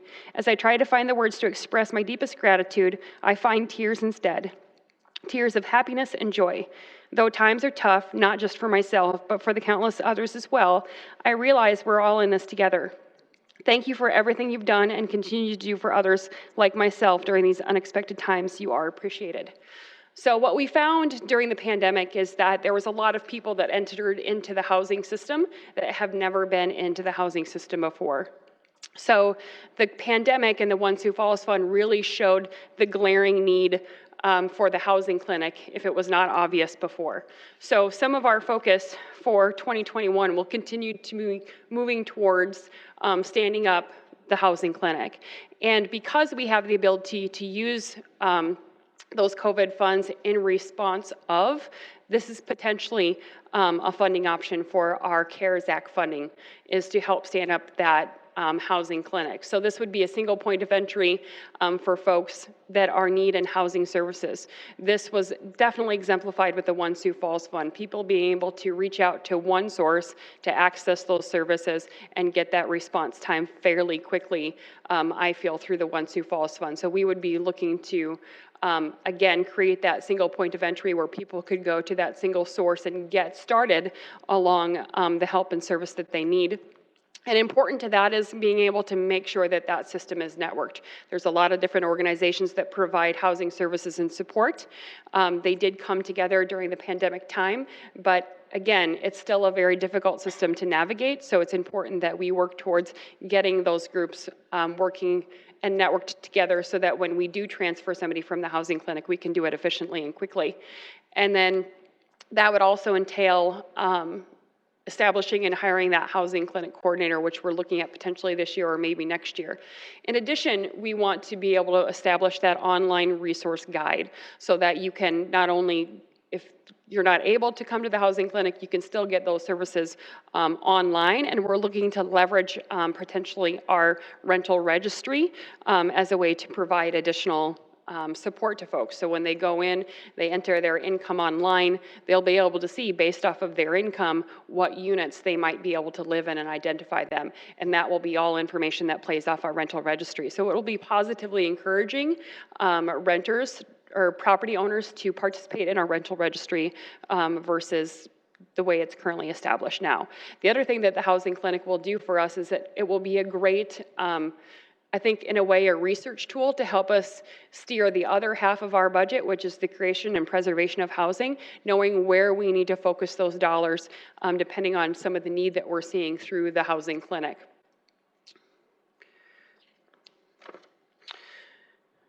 So to get to some of the information that Janet Brecky had asked about and wanting to know a BHAG update, one of our goals is to create 1,000 units by 2022, and we are well on our way. We currently have 238 BHAG units completed, and we anticipate another 265 units to be completed.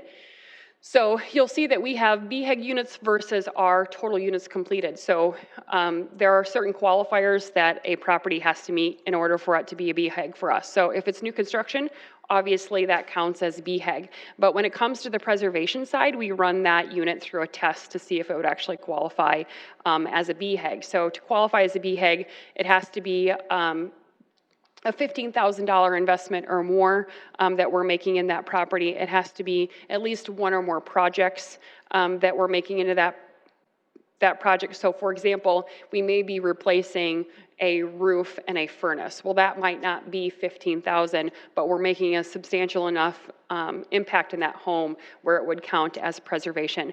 We're also looking at 25% of the equity of the home. This comes into play a lot when it comes to the mobile homes and those counting as BHAGs as well.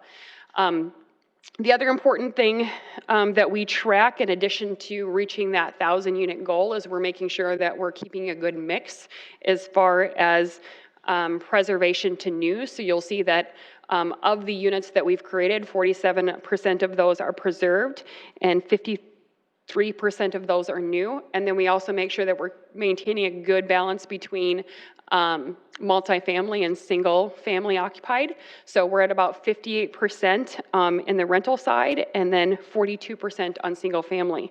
And then you'll also notice that we keep track of the AMI.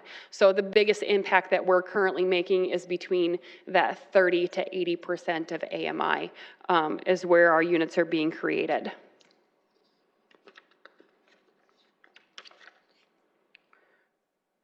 So to talk a little bit about our budget, you can see that we have bigger revenues coming into the next year. That's because of construction projects that will roll over, that are started into this year and will roll over into next year, as well as the CARES Act funding and the COVID funding that will come rolling over into our next year.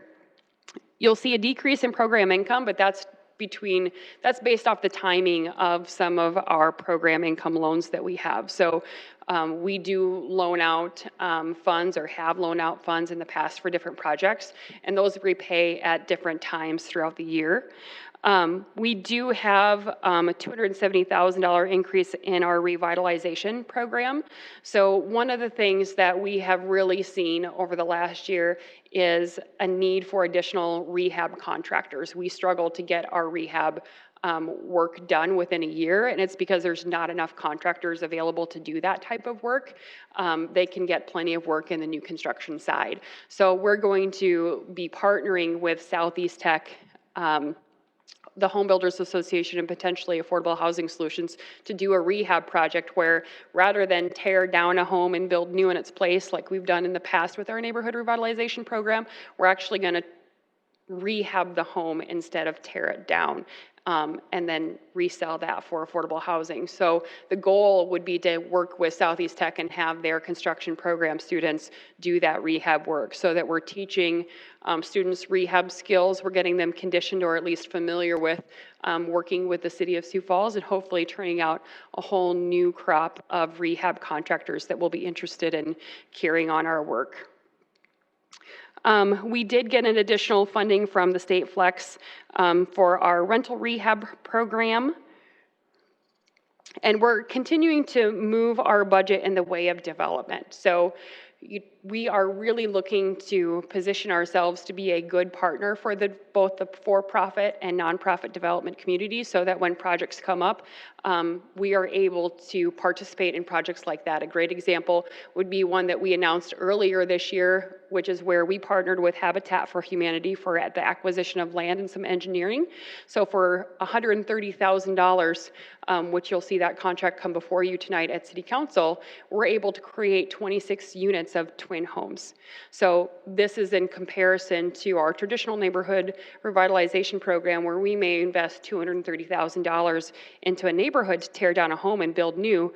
Well, for that less amount of money, we can create a deeper impact, but still work in neighborhoods that are looking to be revitalized or could use additional investment. So we're very excited about the direction that we're going in housing for the next year. And with that, I will take any questions you might have. Thank you, Shelley. Questions? Councilor Starr. Yes, thank you. I was looking at it. I mean, the net impact is about $1 million worth of general funds. So that's kind of our commitment as a city, and the rest are of the revenue comes from there. My concern or my question or opportunity, what do we need to do to get Field of Dreams taken care of? Obviously, the $10,000 a unit incentive isn't cutting it. Are we ready to drop the prices and get those units filled and the payback to the city as part of that project, or where are we at? I mean, as part of the budget process, we're here now. Tell us what you need for funds or creativity to get them financed, or where we're at with that project so that we can get people in those homes. Sure. Well, I think the difficulty with the Field of Dreams was the product that ended up being produced. They ended up being a condo unit instead of townhome units, which make it very difficult for the loan market for affordable housing to participate in. So I know that Affordable Housing Solutions has been working really hard to overcome that challenge, and they've hit some pretty big roadblocks on a national level as far as they had somebody that was really working with them to help them work through that FHA financing option, and then they left the Sioux Falls market, and all of that work left with them. So I know that they're still continuing to work on trying to get those units so that they can play in that secondary market.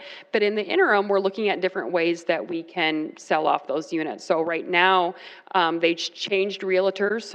So they have a new and aggressive realtor that is taking a new and a different approach to selling those units, as well as we are now looking at investors that want to turn those units into rentals.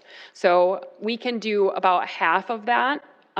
We can turn half of those units into rentals. So that's something that we are looking at doing. If that goes well, then we're going to be looking at that same potential model for Nesmith, because Nesmith is very similar to Field of Dreams in the fact that it's a product that has not been able to sell well. So we have dropped the price, we've changed realtors, but now we're looking at alternative ways to get them sold. So I think with the new, there is some prospects for some investors that want to come and purchase those and turn those into rentals.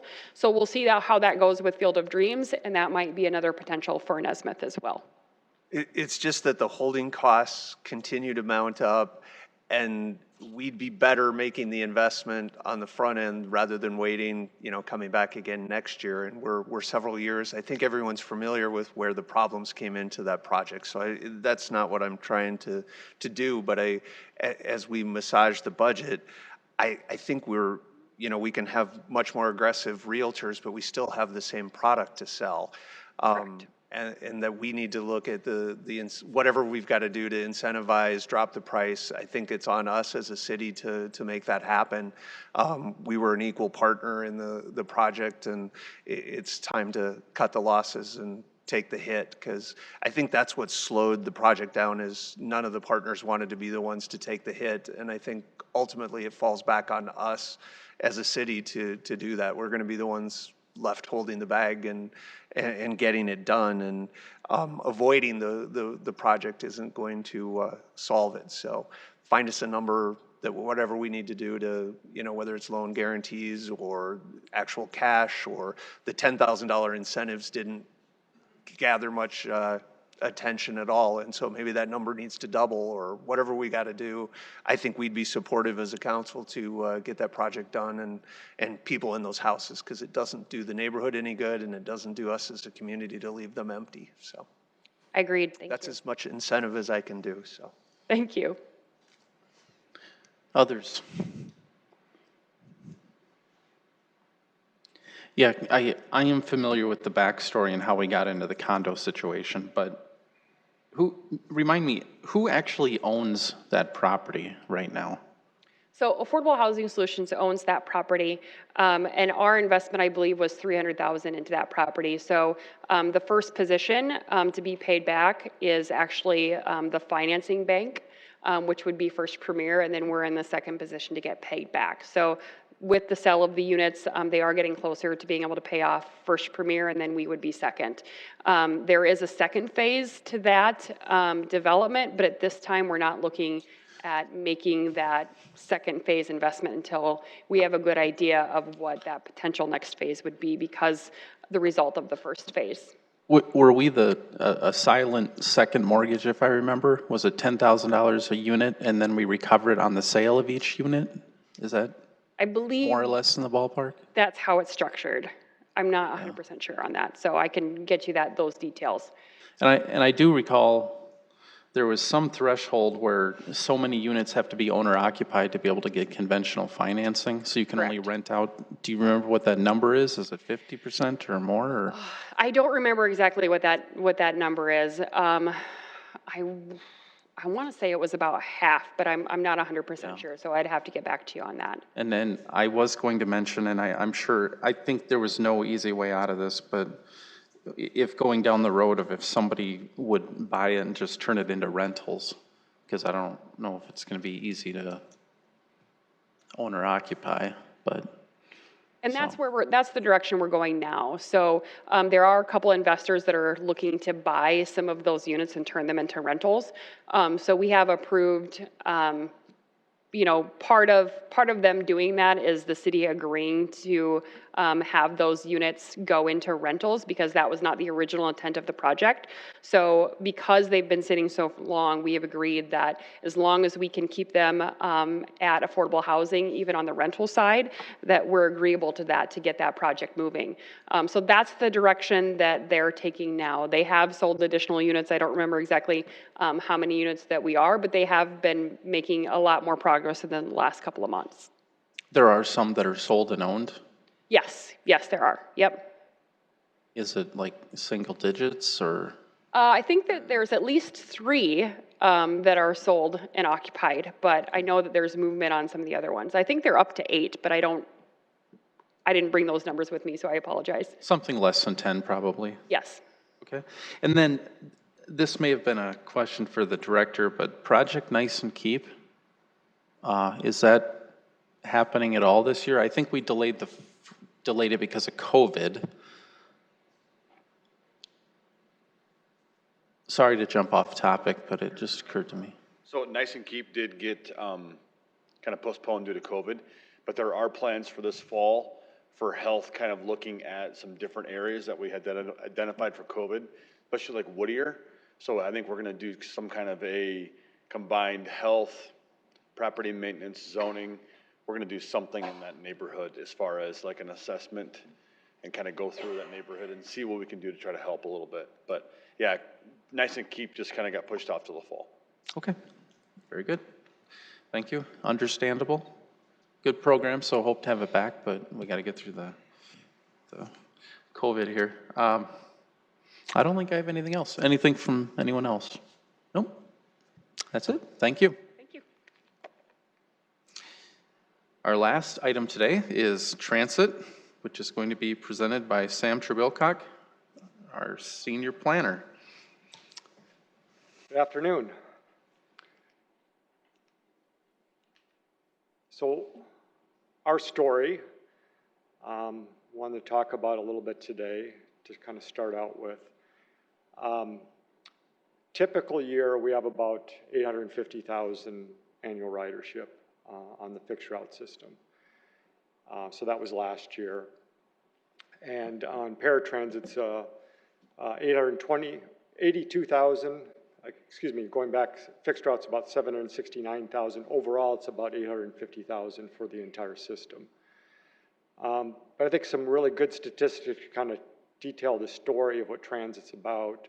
71% of the riders specified that a bus in Sioux Falls is their only transportation. So it's the only way they can get around. 58% of the riders use the bus for work, school, or shopping. And 66% of the riders use the bus 5 or more times a week. So we really see, part of our story is how essential, the transit service is for the people of Sioux Falls that need it. And that's an important aspect. So what I want to go into in terms of the budget, first of all, is to talk about COVID impacts. Obviously, that's been a huge impact, just like it is across the city. For transit, updated the ridership statistics that I've been showing you over the past 3-4 months, with that cliff starting in early March, when we were about 2,700 daily ridership. That was during the week. Typically, our ridership is in that 2,700 a day during the weekday.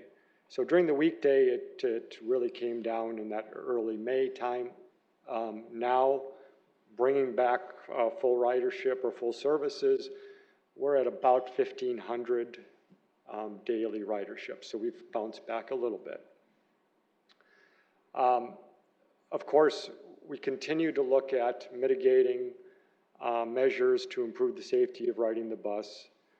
We encourage people to wear masks while they're riding the bus, especially as closely as they're sitting together in that confined space. Cleaning the buses daily, sometimes more than daily, especially on the paratransit buses. And then we're also looking at barriers and trying to bring those on and see if those might work. I don't know if those have come in yet, Robert, have they? They haven't come in yet, but we're looking at, everybody's trying to get barriers. So we're trying to, and those barriers that you'd put in would be right where the driver would be, like you might see in some other cities. So again, with the masks, we're trying to, I was just talking to Robert about it. And by the way, before I go any further, Robert Speaks is here with Sioux Area Metro. A lot of you probably don't know this yet, but just as fairly recently, Randy Hartman, the general manager, retired. He is retired as general manager. And so Robert Speaks, who was the assistant GM, has been chosen as the new general manager of Sioux Area Metro. So wanted to make sure sorry not doing that right away. I was just talking to Robert earlier this week, and he was talking about, hey, how can we, increase people wearing masks on the bus? One thing that we're talking about is just individually wrapping the masks and giving them to them, because sometimes now they're just having to take them out of a bag, and sometimes maybe people are inhibited doing it. So just little things like that. We're actually putting information out there. The announcements are done countless numbers of times during the hour, so people know, the importance of social distancing and wearing masks, and all those kind of things are things that we continue to talk to our riders about. So I think one of the biggest differences this year in terms of the budget is the amount of FTA funding that we've gotten over the course of this year. And a lot of that is because of COVID, but it has long-term effects, and it's beneficial in our case. One of the main thing, of course, is the CARES Act funding that we received, and that was $7.7 million total grant allocation. We've actually made application for that and secured that. So our plan, our FTA funding plan for that money, is to use $5 million of that for bus replacements for this year, next year, and in 2022. 2.7 million of that money, which is really equal to our annual operating grant, 2.7 million of that will be reimbursing operating expenses in 2021 and 2022. So next year and then 2022. And that includes some, direct COVID-related expenses like cleaning expenses, masks, the barriers that we might put in, And then when we talked earlier about when some people had to go on administrative leave, that also is reimbursable. Another grant that we're looking at, this is part of our funding plan, is next year we would like to apply for a competitive grant for our SAM headquarters project, and that's on the picture that's located on this page. It's in dire need of repair and renovation. If you've been over there, you'll see that it looks very vintage 1980s and really hasn't had much done to it since then. There's ADA issues with it. There's certainly issues in terms of meeting space and just overall maintenance. So we did some early engineering on it, and it's about a $3.6 million project. And so that's what we'd look at for a competitive grant that we'll talk about even a little bit later here. Annual operating grant will continue. Every year it's about $2.8 million. And that's where our estimate for next year would be from FTA. And then also, we also get from FTA about $400,000 every year, and that would be for 2021. We've banked up to $2 million now for bus replacements for 2021 and 2022 that we'll use for that. And I'll show you how that lays out in just a minute in our capital improvement program. When we go into the budget breakdown for the operating budget, few things that we want to make sure we highlight. Revenues, of course, again, it's the intergovernmental grants that are up because of the FTA money that I just talked about, or especially that CARES funding for 2021. We're up, $4 million there. In terms of expenses, operating support, the operating support, that's the money that we essentially send over to Sioux Area Metro to run our transit system every year. That's up about $500,000. Well, that's up about 7%. So you're going to go, well, what's about that? Why is that up so much higher than what you might typically say is about 3-4%? Well, a lot of it has to do with insurance. We've had antiquated insurance for our buses, liability and comprehensive.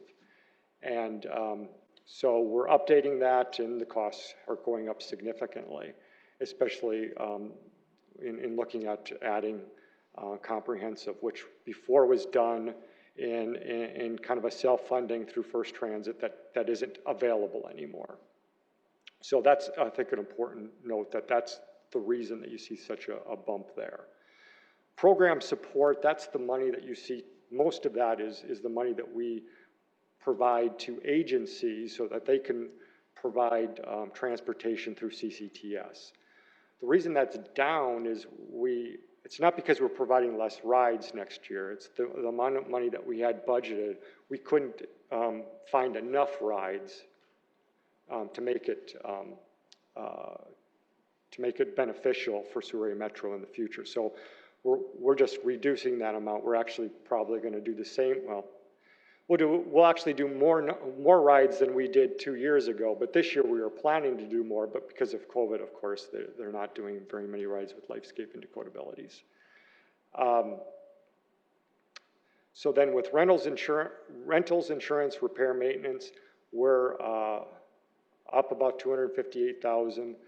Most of that is because we're finding the importance of maintaining our facilities, that cost is up. This year we had to do some concrete work up the Southwest Transfer Center.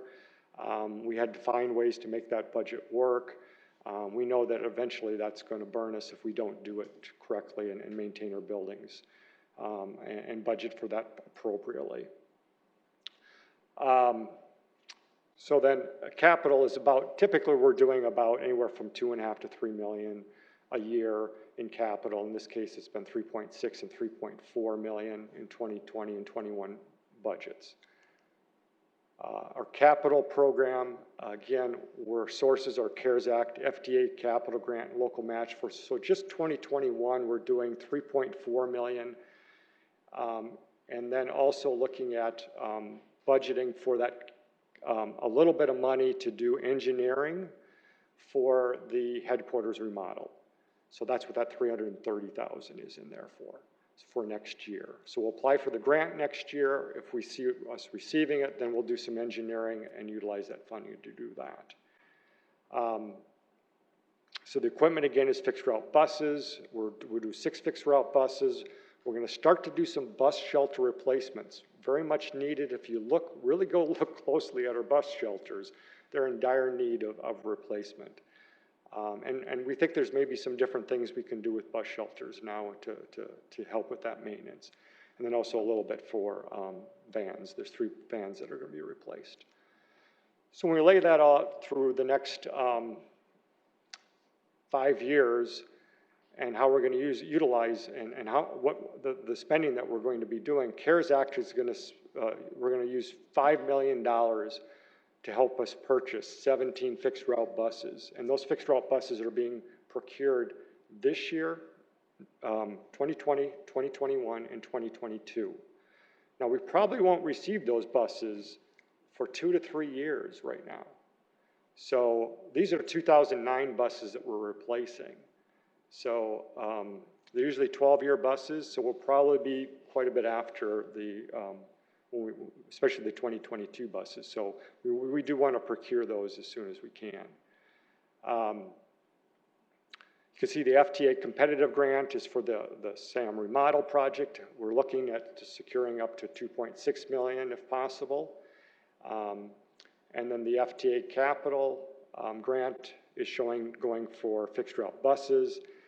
And then the remaining things are coming out of the transit fund. That's the local funding. But of all the local funding that we'll do over the next 5 years, $3.3 million is what we're needing.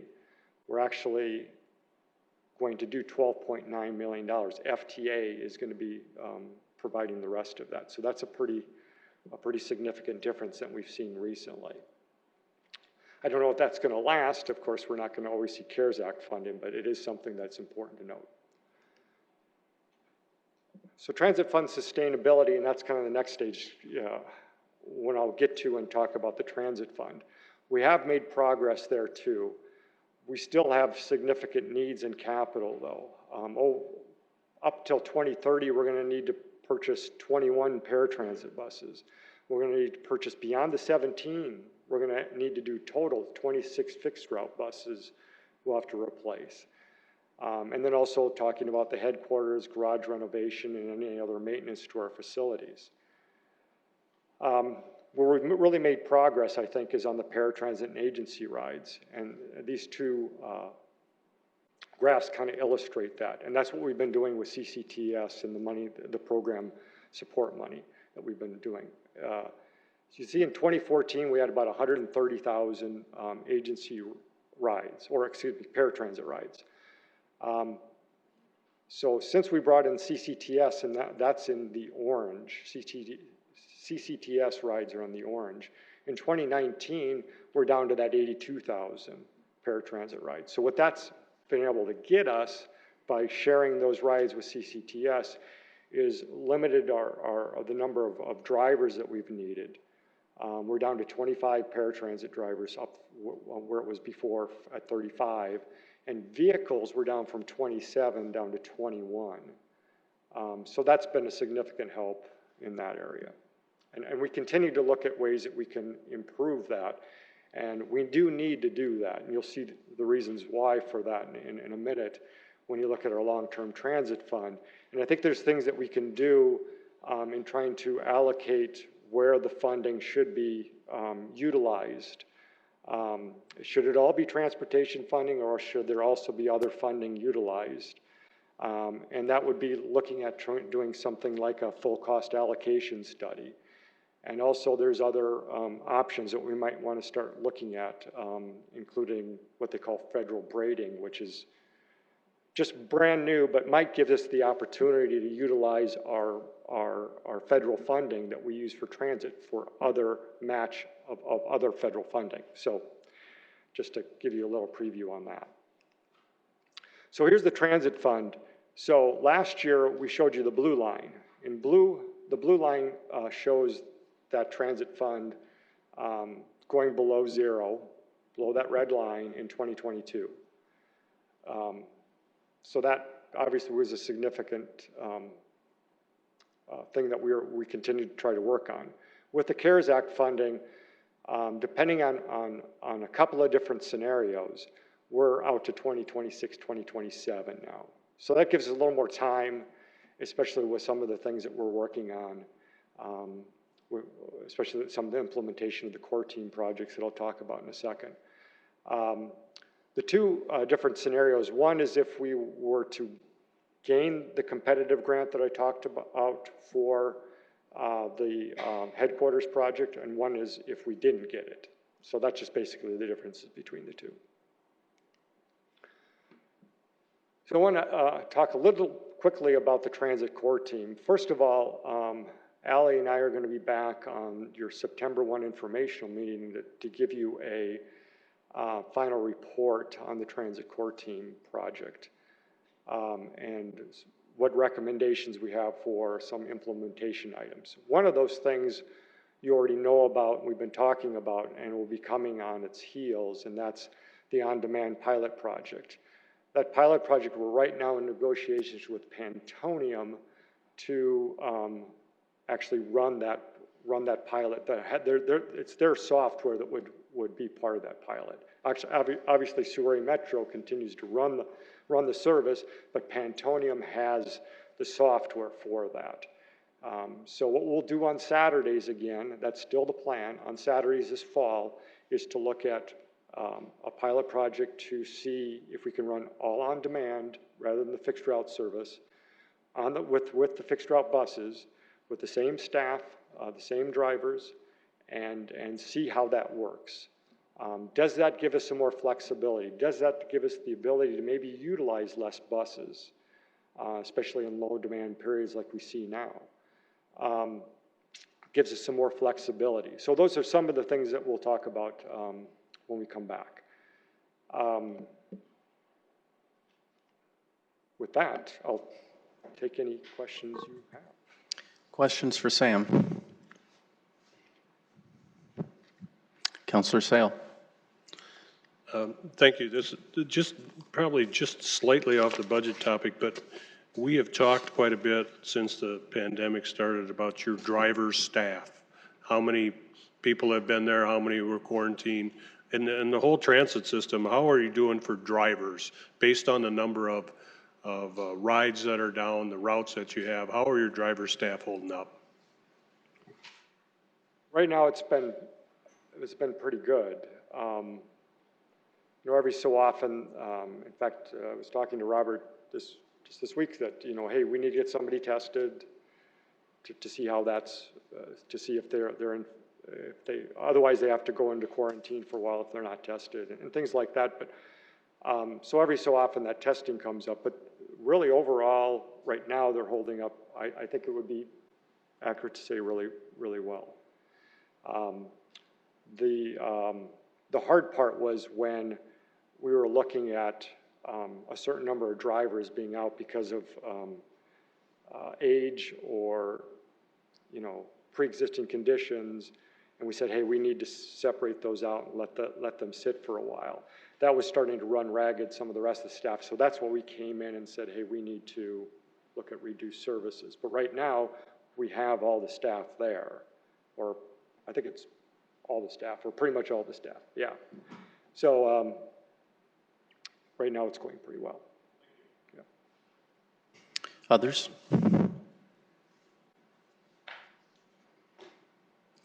Remind me, was Wi-Fi implemented at the bus depot, or is that on hold right now? We've been working on it, and that is something that is, I don't know exactly where that is at either. I think it was getting close and working with Midco on something like that, so. Yeah, a potential partnership. Right. Okay, not there yet, though. No, it's not there yet. Okay.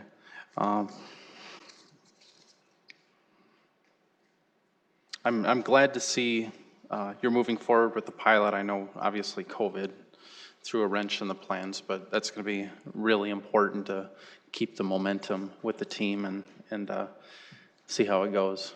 And then the other thing that I've been in discussions with another director was the idea of doing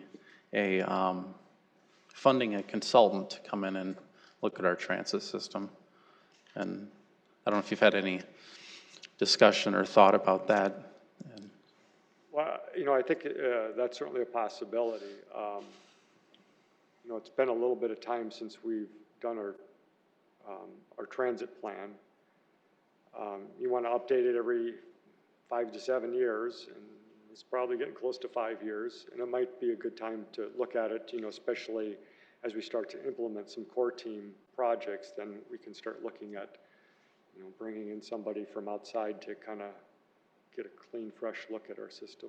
And I know there's some other things from the core team that still could be tested and worked on. It's not just this, but, you know, somebody to come in, there are consultants out there that have seen transit systems that have been turned around and know some best practices, and possibly a fresh set of eyes to come in and look and say, if you're going to implement it in the city today, how would you go about it? And just a completely holistic look at it and kind of challenge the status quo. Because you know, in very simple terms, it seems like the big things that people are looking for is more coverage and Sunday service. That's very simplistic, but that's easier said than done, and that maybe require some sort of change in the paradigm of how the system works. So Right, and that's really where on demand we were wanting to see how that would work. Can that give us the ability, if you can actually utilize the same number of bus fleet, but actually expand your service area, maybe even your hours, or maybe even your days? Does it give you that kind of flexibility? Like, I think the question is going to become, to what level can that operate? How many riders per hour can it do? And that's going to be one of the main questions. yeah, it's, as you know, and you hear these stories all the time, it's just difficult because the city continues to grow, and you know, it's expensive to add routes. And as an example, a block away from me, there's a young lady who's a high school student. She's a Somali immigrant, and she walks from west of T. Ellis Road to Roosevelt to get on the bus to go work at her job. And so, and then on the west side, we're going to be building another very large apartment complex near 32nd and T. Ellis Road. I think it's going to have like 7 buildings that potentially, I don't know, maybe they're going to be 3 stories. Add a lot of units, and so there's an apartment complex across the street there, and that particular owner is driving their tenants over to get to a bus as just kind of a service. So there's definitely a need. So just want to challenge you to keep looking at every option you can, and I'd love to fund whatever needs to be done so we can improve the system, because it's so necessary for the people that really need it. Yeah, and again, I think there's some discussion that we can have based on some of the core team recommendations when we come back in September too. Okay, look forward to it. Okay. That's all for presentations. So the other item we have on the agenda is, and thank you, Sam, is public input. Anybody who would like to comment on anything we talked about today? You have up to 5 minutes. Seeing none, this meeting is adjourned.